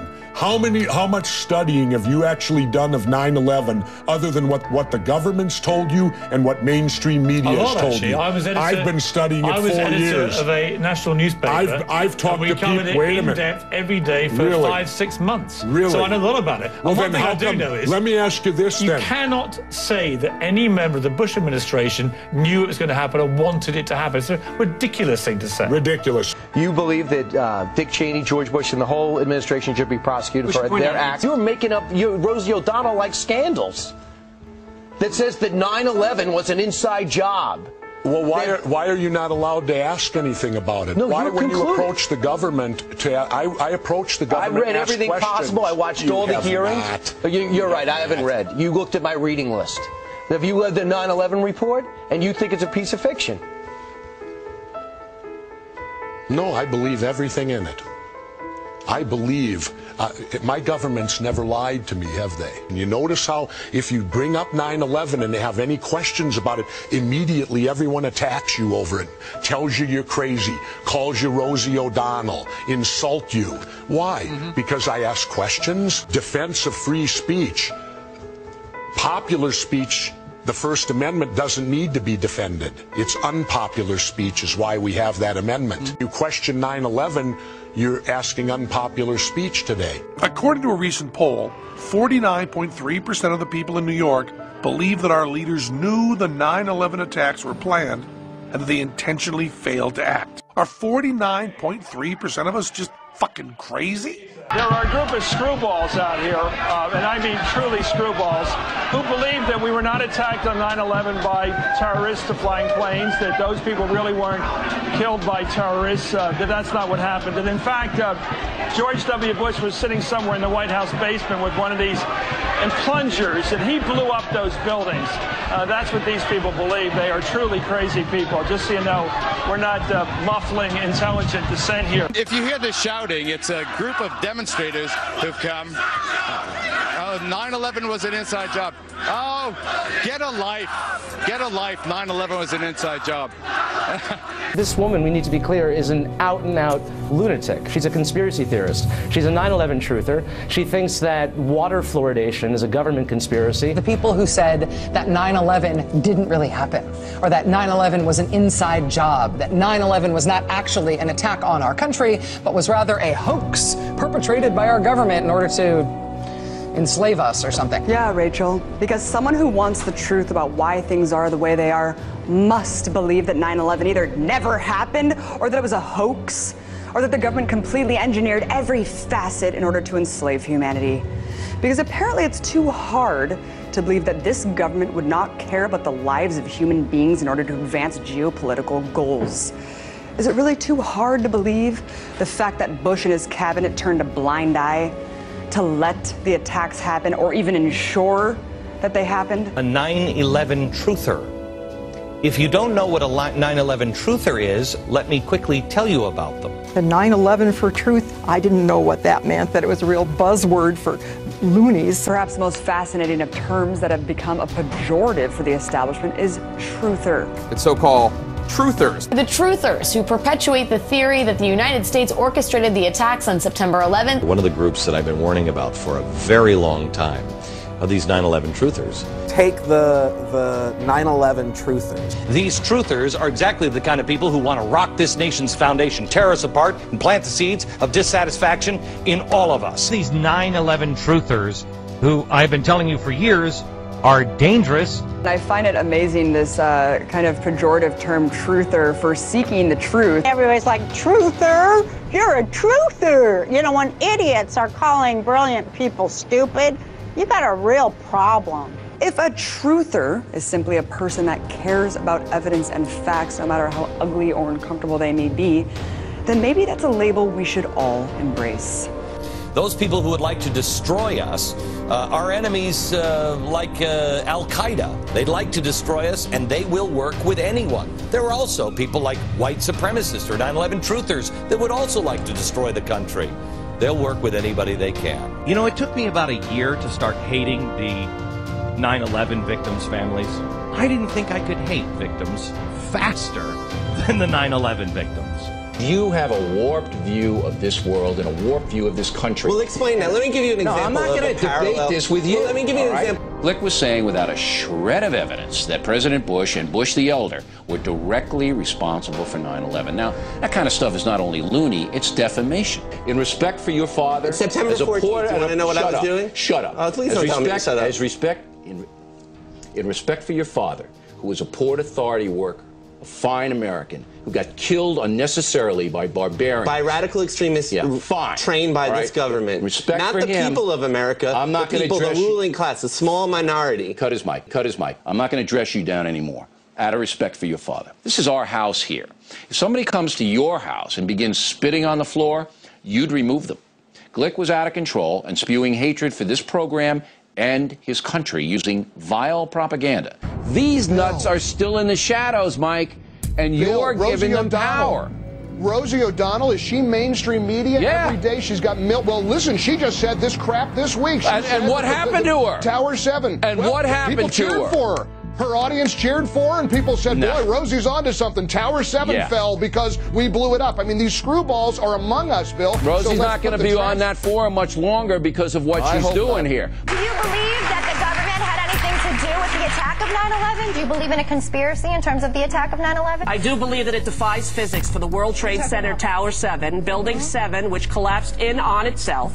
It is impossible for a building to fall the way it fell without explosives being involved. World Trade Center 7. World Trader 1 and 2 got hit by planes. 7, miraculously, the first time in history, it is physically impossible. And who do you think is responsible for that? I have no idea. But to say that we don't know that it imploded and it was an implosion and a demolition is beyond ignorant. Look at the films, get a physics expert here from Yale, from Harvard, pick the school. It defies reason. Let's get one. Let's get one, because that I would do it. Is the unthinkable.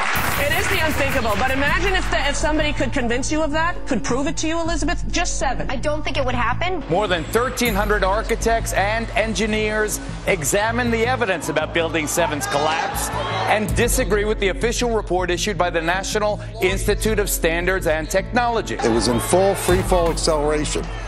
That is impossible because in a natural collapse, columns would have to buckle. When columns buckle, there is a minimum resistance. It's asymptotic, if you know what that means. That means it never goes to zero.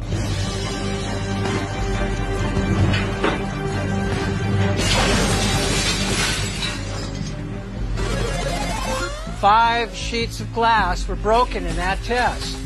Danielle and Ivan, you guessed correctly, and you each received 1 point. The only thing that I've found that is even similar to what we're doing are people who are trying to disprove 9/11 being a terrorist attack. I have literally found probably 10 websites using an example of dropping a bowling ball through panes of glass to explain why the Twin Towers is a conspiracy. You're going to guess your way through this? I did not guess. I was up till 3 in the morning. Looking up conspiracy theories. So it's impossible. You can't reach. So here's what, I guess in layman's terms, to just get my hands here, Peter. So what he's saying is that the top floor collapses, hits the next floor, hits the next floor, hits the next floor. So it's bang, bang, bang, bang. The weight of the upper floors. It would slow down. What I'm trying to say is it was in full free fall acceleration. All of its potential energy was being converted Instead of to what motion. I just described, the thing just collapsed like a pancake. Newton's third law of motion, which states that for every action there is an equal and opposite reaction. This means that two opposing forces will neutralize each other. In a head-on collision, the two cars absorb each other's kinetic energy and transform it into physical deformation or damage. After that, the system comes to a rest, as there is no more energy to be dissipated. The top section pushing on the bottom section, it's going to meet equal forces as it goes. Both sections are going to be demolished at the same rate. So by the time you've crushed up 15 stories below it, the top 15 stories are also going to be crushed. And so there's nothing left now to crush the rest of the building. Something of this kind is what we should have seen when the top section of the towers collapsed onto the lower one. The upper and lower sections should have mutually destroyed each other until all the energy is dissipated and the system comes to a rest. Alternatively, as shown in this experiment with two towers made of snow, the top section could have fallen off to the side after the initial collapse. What could not have happened is this. A little tiny chunk of the building can't possibly fall and crush the entire structure below it. This is such a simple, fundamental concept that architects and engineers were astonished in seeing it totally ignored by NIST. This is high school physics, and our whole society is being led to believe that these fundamental laws of physics, hard science, don't apply anymore. Bill, you do me a favor. On your next Radio Factor, you ask your listeners how many people think 9/11 was an inside job. You won't be able to get through the thousands of phone calls you'll get from people who believe that. They're marginal nuts. The more you look at stuff, especially specific incidents, specific events in or around the fateful day, it just raises a lot of questions. Now, as Charlie Sheen ranting like a lunatic about the September 11th attacks, now word comes that Sheen will be narrating a new film about 9/11 conspiracy theories. Doesn't surprise me. This is Charlie Sheen. The fact that, he's going to get the money to, sort of go forward with his views is what is somewhat shocking to me. And the fact that he'd even express them publicly. Your thoughts? Well, he does prove that the apple does not fall far from the very tree at all, with Martin Sheen being his father. What surprises me is Mark Cuban here. You're absolutely right. In fact, the owner of the Dallas Mavericks is funding all of this. Yeah, I always liked him. What is he doing? I don't know what in the world he is thinking about at this point in time, funding this. I don't think we should be getting behind this stuff at all, and Cuban should keep his money in his pocket. This is a disgrace to them, and Martin Sheen's kid there better watch it as far as people. Agree. I wouldn't watch anything. And this, we're looking out for you, Charlie Sheen. Don't do this. You're not going to come back from it if you do. And that's not a threat. I'm just telling you, I know the country, Bo knows the country, we won't Gerald watch knows that 2.5 kids thing at all. Not going to do it any good. That if they continue to attack me personally, it only gives credence to our side of the argument. People want the truth. They want the truth. And what's been offered to us resembles nothing of the sort. We have been getting an overwhelming response to our Showbiz Tonight question of the day. Charlie Sheen speaks out. Do you agree with his assertion that there is a government cover-up of 9/11? Let's take a look at how the vote is going so far. 82% of you say yes. Only 18% of you say no. You think that's a well-informed opinion that George Bush knew about 9/11 ahead of time? This big conspiracy, the government did this. You're calling it a conspiracy theory, right? And that's what conspiracy theories are. Last time I checked, there are a lot of people today in Dallas standing on a grassy knoll still disputing the single bullet theory, and Arlen Specter is still in office. You sit there and say, let's debate the issue. What?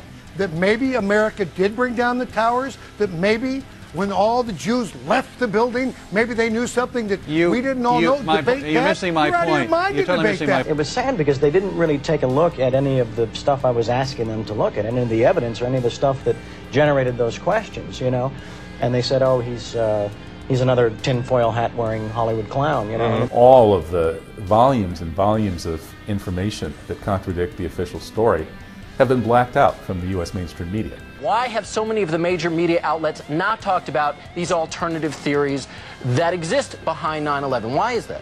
Mark Twain said that in the beginning a patriot is a scarce man, hated and feared and scorned, but in time when his cause succeeds, the timid join him because then it costs nothing to be a patriot. A lot of people don't have the courage that you have, AJ. What do you think they're afraid of that's going to happen to them? They're afraid of being beaten up by the hordes of neocon intimidators who try to go out there with their Gestapo Nazi tactics to try to bludgeon everybody with their blogs and radio shows to shut up. But they've lost power because people have learned that they're a bunch of liars. They lied about the WMDs. They've lied about everything, and now their credibility is totally blown. Is it really that hard now to believe that September 11th? All right, goodbye. Yes, isn't that nutcase? Let us go to... You're a terrible American, Sean Hannity. You're a mainstream media mockingbird, a New World Order shill, and a 9/11 whitewasher. And what happened on 9/11? Why don't you educate us, oh brilliant one?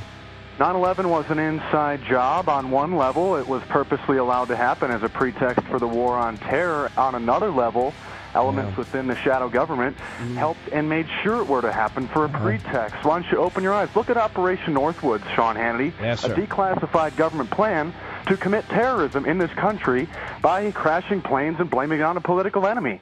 Yeah.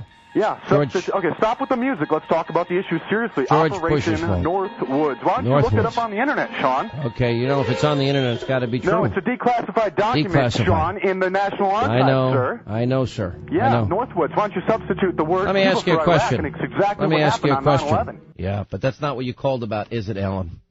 Well, let's talk about a more serious issue, Alan. the fact that 9/11... That 9/11, what, it was imploded by the government, Alan?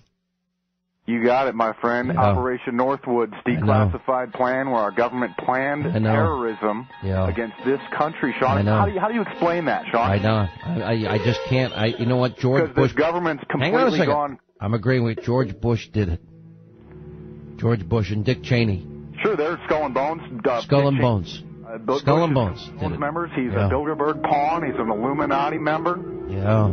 Absolutely. Goodbye. There is a group that's sending letters to our troops in Iraq and DVDs claiming 9/11 was an inside job. Oh, yeah. Yeah. And that they should rethink why they're fighting. They ought to take these... Excuse me, folks. I'm going to say this. We ought to find the people who are doing this, take them out, and shoot them. Really. Just find the people who are sending those letters to our troops to demoralize our troops and do what they're doing. You take them out. They are traitors to this country, and shoot them. You have a problem with that? Deal with it. But anybody who would do that doesn't deserve to live. You shoot them. You call them traitors. That's what they are. And you shoot them dead. I'll pay for the bullet. Mark Dice, the founder of The Resistance, which he calls a media watchdog group, says that the U.S. government was responsible for the September 11th terrorist attacks and that the armed forces should know it. I think that it's very beneficial that we inform them as to the true circumstances that got them in the situation that they're in. I think that if they're able to make better decisions based on the facts, and they can decide to direct their lives and their careers and the positions and the direction that they want to go, I think feeding them a constant stream of propaganda is one of the most detrimental things to them and to our service. I don't even want to dignify this with a response, really. I mean, I don't think they're going to want to take the time to open mail from some fringe political sect. They're too busy winning this war in Iraq. They're too busy decimating Al-Qaeda. Why in the world would they care what you and a couple of other kooks in Southern California send them in the mail? They don't. These letters will end up in the toilet or on the firing range. They don't care about it. The only reason you could say what you're saying right now is because Marines for generations have been willing to fight for people like you to say outrageous things like you're saying, like 9/11 was an inside job. How about you take Mark Dice out and put him in the middle of the firing range? Tie him to a post, don't blindfold him, let it rip and have some fun with Mark Dice. These people are just, folks, I'm telling you, outrageous. Instead of immediately investigating the monumental failure in government, the Bush administration opposed any probe into the attacks for well over a year until mounting pressure from the victims' family members forced the issue to be addressed. President Bush signed legislation today creating an independent commission to investigate the September 11th attack on America. The president named a supporter, Dr. Henry Kissinger, Secretary of State in the Nixon and Ford administrations, to head the panel. He has a penchant for secrecy, which is not what's needed here. Several family members approached Kissinger and requested a meeting at his office in New York. Prior to the meeting, Kristen Breitweiser conducted a thorough investigation of Kissinger's potential conflicts of interest. Lori asked some very pointed questions. Would you have any Saudi American clients that you would like to tell us about? And he was very uncomfortable, kind of twisting and turning on the couch.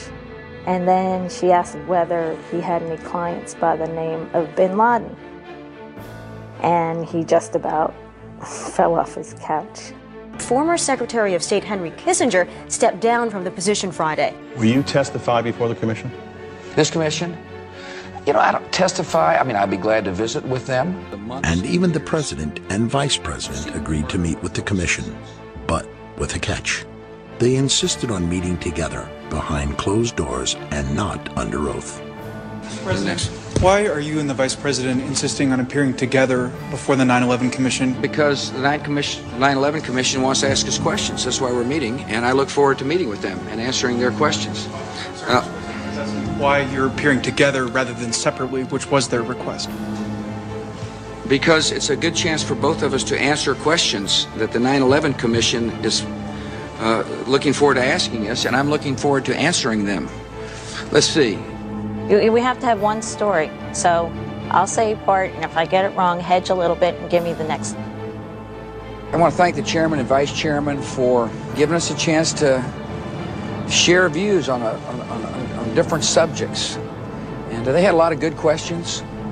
And I'm glad I did it. I'm glad I took the time. What topic did the commissioners want to spend most of the time on? Probably best that I not go into the details of the conversation. The president and vice president of the United States, don't you think they should be able to stand up and speak their own words? They should go under oath. They should be, yeah, in public. Don't you think that the families deserve to have a transcript or to be able to see what you said? Adam, you asked me that question yesterday.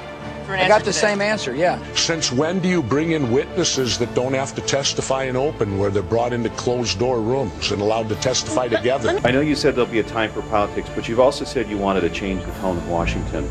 Howard Dean recently seemed to muse aloud whether you had advanced knowledge of 9/11. Do you agree or disagree with the RNC that this kind of rhetoric borders on political hate speech? Yeah. Look, there's time for politics. And, it's time for politics, and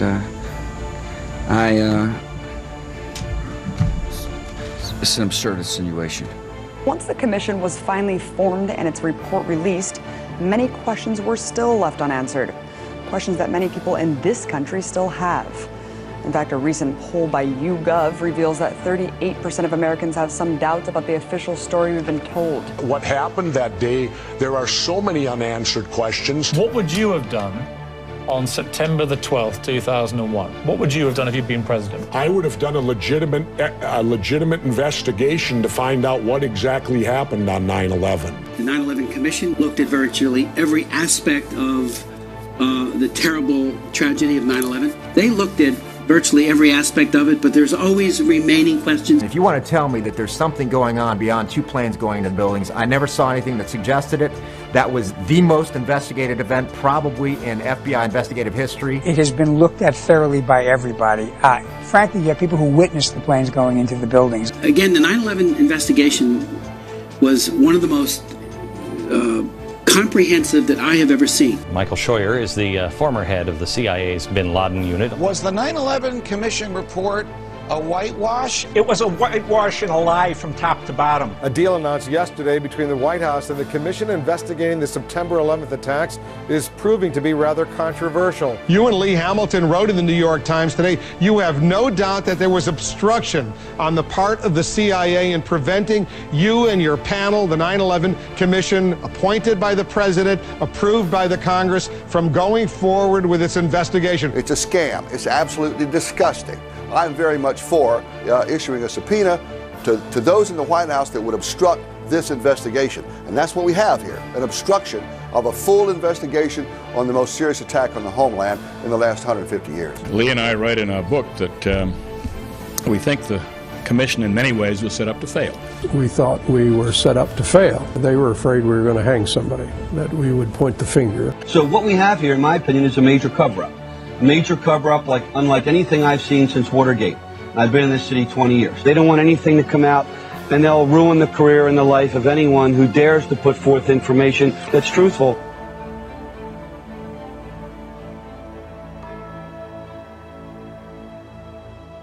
This is an attempt to prevent the American people from knowing the facts about how we could have prevented 9/11, and people are covering it up today. And we can't let it stand. So there's nothing reputable about that commission report. It's a piece of fiction. It should be discarded. It's omissions and lies. We are more than a decade after the tragedy of 9/11. Why do these truthers have such staying power? I want truth. I've been lied to. I mean, it's beyond a reasonable doubt that the 9/11 Commission did not tell this story. The family members of the people who died on 9/11, the first responders, the survivors, these people are demanding accountability. They want to know why their loved ones died. We don't just need transparency, we also need justice. The many people in New York who suffered and people all around the world who suffered from 9/11 need the truth in order to achieve closure. These kinds of theories are unusually resistant to correction. The 9/11 conspiracies have stood up to the facts disproving them. The 9/11 conspiracies have not gone away. We just want people to understand there's FBI whistleblowers, there's people within this government, there's patriots, there's citizens, family members, rescue workers, survivors of 9/11 that want their questions answered. We demand truth from our government, which we have not been getting. American people deserve to know the truth about what happened to their nation on 9/11. In every single major respect, we have proven the government's report is false. Will this 9/11 conspiracy theory become like the Kennedy assassination, analyzed for generations as an unsolved mystery? I think 20 years from now, people will look at 9/11 the way we look at the assassination of JFK today. It couldn't possibly have been done the way the government told us. The establishment viciously attacks conspiracy theories, but the truth is that many of these conspiracies are supported by legitimate evidence and warrant serious debate. While many people are losing trust in the media and waking up to the New World Order's agenda, the establishment still has a small majority under their spell. Why is it so hard for the general public to accept that conspiracies exist and that the government and corporate media would lie to cover them up?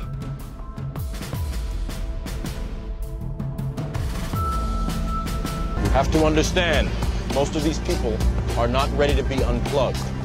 And many of them are so inert, so hopelessly dependent on the system that they will fight to protect it. People who don't like conspiracy theorists only because they're afraid that what they're saying might actually be true. I know a red flag when I see one, and I know when people are reacting almost religiously. When people won't look at something, automatically people just shut off. They don't want to hear it, no matter how much evidence. Do you think that's because as a society there's this benevolent father theory where people cannot imagine that a father would do A, B, or C to his own child, whether that's incest or murder or horrific abuse? Some people can't even hold that concept in their head. Yeah. If you're a person who can't, it's impossible to have a conversation about not believing the official story. Thinking that we're above such things, that it could happen in other countries, but it couldn't happen here, that's a lack of humility, and that's excessive pride. And so not being able to see our dark side or our weaknesses is the most dangerous thing. It's difficult for people to comprehend and accept conspiracy theories because of fundamental aspects of psychology and sociology. The left cerebral hemisphere is largely responsible for creating a coherent belief system in order to maintain a sense of continuity towards our lives. New experiences get folded into the pre-existing belief system. When they don't fit, they are simply denied. Counterbalancing this is the right cerebral hemisphere, which has the opposite tendency. Whereas the left hemisphere tries to preserve the model, the right hemisphere is constantly challenging the status quo. When the discrepant anomalies become too large, the right hemisphere forces a revision in our worldview. However, when our beliefs are too strong, the right hemisphere may not succeed in overriding our denial. When we hear information that contradicts our worldview, social psychologists call the resulting insecurity cognitive dissonance.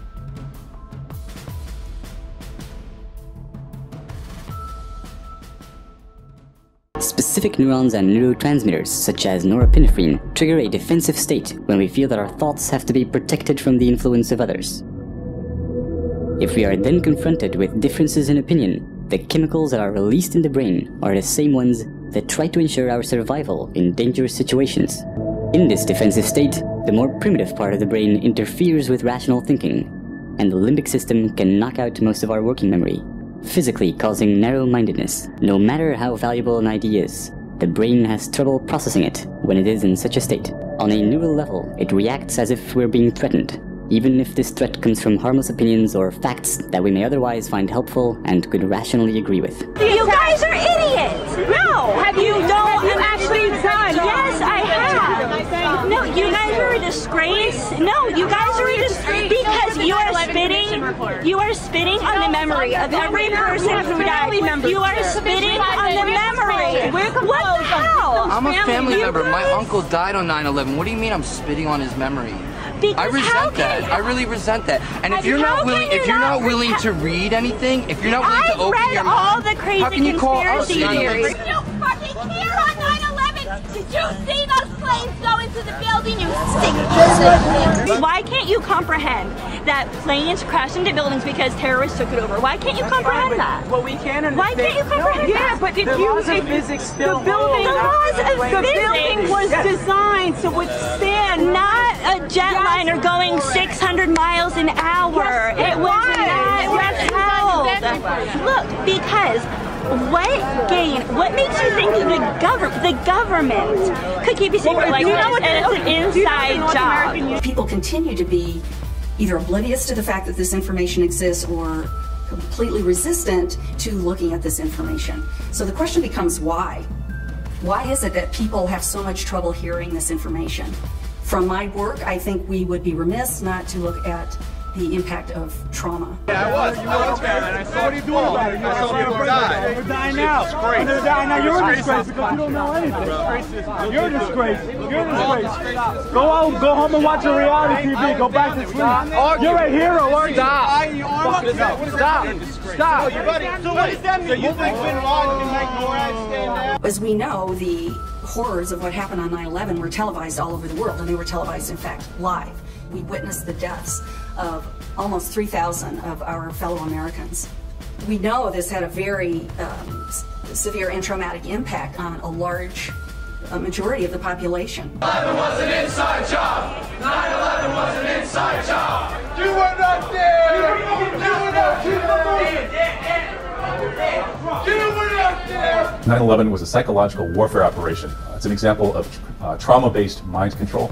This is a kind of mind control developed by the CIA and other intelligence agencies that inflicts massive trauma on people and uses that trauma to essentially control their psyche. And 9/11 traumatized the American people so badly that most people just don't want to go there. It takes a certain kind of courage and a fearless desire for truth. Social psychology often looks at the basic human need to fit in and calls this the normative social influence. Most people want to belong to their peer group. They want to be the same as everyone else when it comes to opinions. In fact, they judge their own personal sanity by bouncing ideas off their neighbors and friends who will answer back and agree on these same topics. People are afraid of being ostracized, they're afraid of being alienated, they're afraid of being shunned, they're afraid of their lives being inconvenienced, they'd have to change their lives, they're afraid of being confused, they're afraid of psychological deterioration. To begin to accept the possibility that the government was involved is like opening Pandora's box. If you open the lid and peek in a little bit, it's going to challenge some of your fundamental beliefs about the world.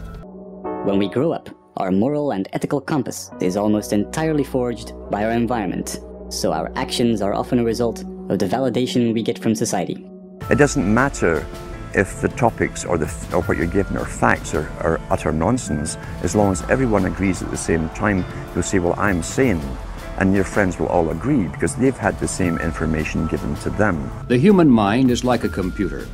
No matter how efficient it may be, its reliability is only as great as the information fed into it. If it is possible to control the input of the human mind, then no matter how intelligent a person may be, it's entirely possible to program what he will think. And yes, it's even possible to program people to laugh at the mere mention of the word conspiracy. Controlling the media is the key to all of it, because if you control the media, you control the mind. All you have to do is keep giving them new updates every so often, and you can change an entire country or a nation or a block of nations who are all getting the same upgrades at the same time along certain paths. You've grown up with this father figure who's on television every night at 6 o'clock.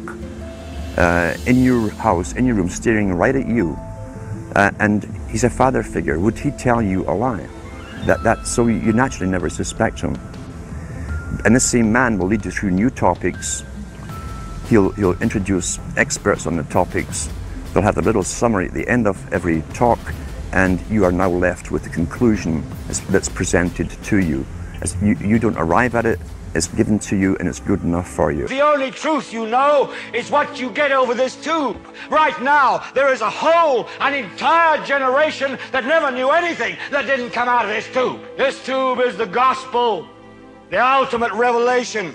This tube can make or break presidents, popes, prime ministers. This tube is the most awesome goddamn force in the whole godless world. And woe is us if it ever falls into the hands of the wrong people. There are hundreds of TV stations, newspapers, and radio shows. But the truth is that almost every avenue from which we get our information in the mainstream media is controlled by only 6 corporations that have one specific interest: profit.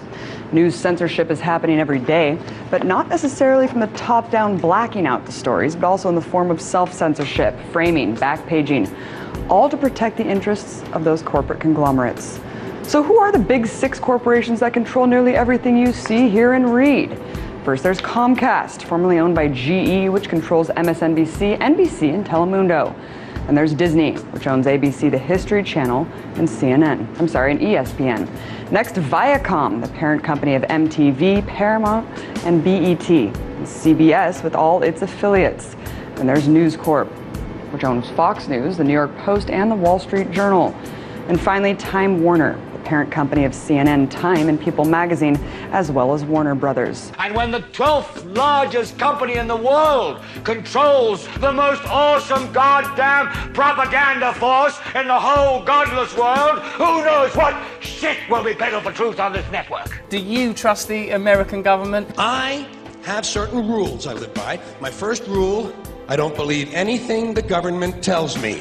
Nothing. And I don't take very seriously the media or the press in this country. We're nothing more than unpaid employees of the Department of Defense, and who most of the time function as kind of an unofficial public relations agency for the United States government. Let me be absolutely clear. I don't trust politicians. No one does. I don't trust the corporations in this country that you inadvertently work for every time you take this line with me. Let me tell you, the people don't trust you, and the people don't trust the media. Right. And I understand and politicians. why. In America, we are fed propaganda, and if you want to know what's happening in the world, go outside of the U.S. media, because it's owned by 4 corporations. One of them is this one. And you know what? Go outside of the country to find out what's going on in our own country, because it's frightening. Television is not the truth.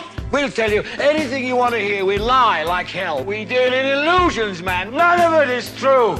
But you people sit there day after day, night after night. We're all you know. You're beginning to believe the illusions we're spinning here. You're beginning to think that the tube is reality and that your own lives are unreal. You do whatever the tube tells you. You dress like the tube. You eat like the tube. You raise your children like the tube. You even think like the tube. This is mass madness, you maniacs. See, my mind doesn't work that way. I got this real moron thing I do. It's called thinking. And I'm not a really good American because I like to form my own opinions.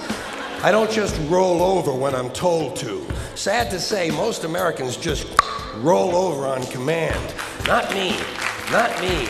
I think it's interesting that at this time where we have so little trust in our political figures, where ordinary people have so little trust in their media, that we have to remain open-minded to any kind of possibility. I see no rational, objective discussion going on anywhere in the country. People wish to be bubbleheads. They wish to nod their head in agreement with whoever is in charge.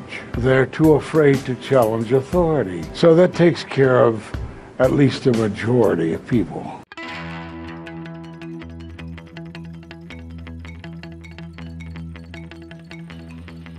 Questioning is patriotic. Questioning is what we're supposed to do as citizens. That's our duty. 100 years from now, I don't want people reading and think that we all believed. I want people to know that there was a minority opinion that didn't go along to get along. And always remember what Thomas Jefferson said, dissension's the greatest form of patriotism. If you don't hold people's feet to the fire, elected officials, you'll get bad government. If you hold their feet to the fire, you'll get better government. If you...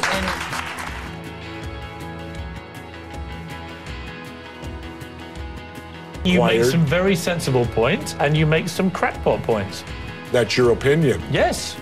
How many people here think I make crackpot points? Yeah. 1. How many think I make sensible points? You're in a minority, my good friend. You're the minority. Intelligence looks like insanity to drooling imbeciles. Democracy is threatened in a way it hasn't been in 200 years, and if America doesn't stand up, we're in big trouble.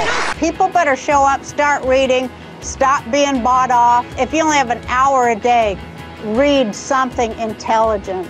Read several sources. Educate yourself. Find out what's going on. Don't stay asleep or go deeper into the mind control, because it will get worse for you.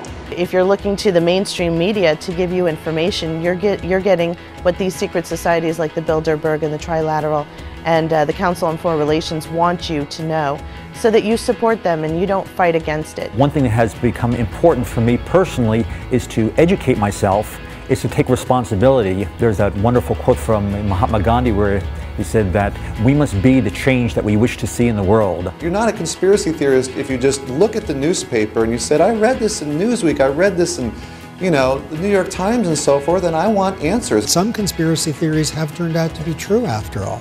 You know, the great Gore Vidal, he said he was not a conspiracy theorist, he was a conspiracy analyst. And he said there will come a day, if it's not already here, where it will be an article of faith that there are no conspiracy theories. They would call me a conspiracy theorist. Now nobody's laughing. You can't just call us conspiracy theorists anymore and have us just shut up. And the conspiracy theory labels being replaced with, wow, these people are informed. So it's now a badge of honor. It doesn't throw the public off that the so-called authority figures of dinosaur media and corrupt government tell you, oh, don't listen to them.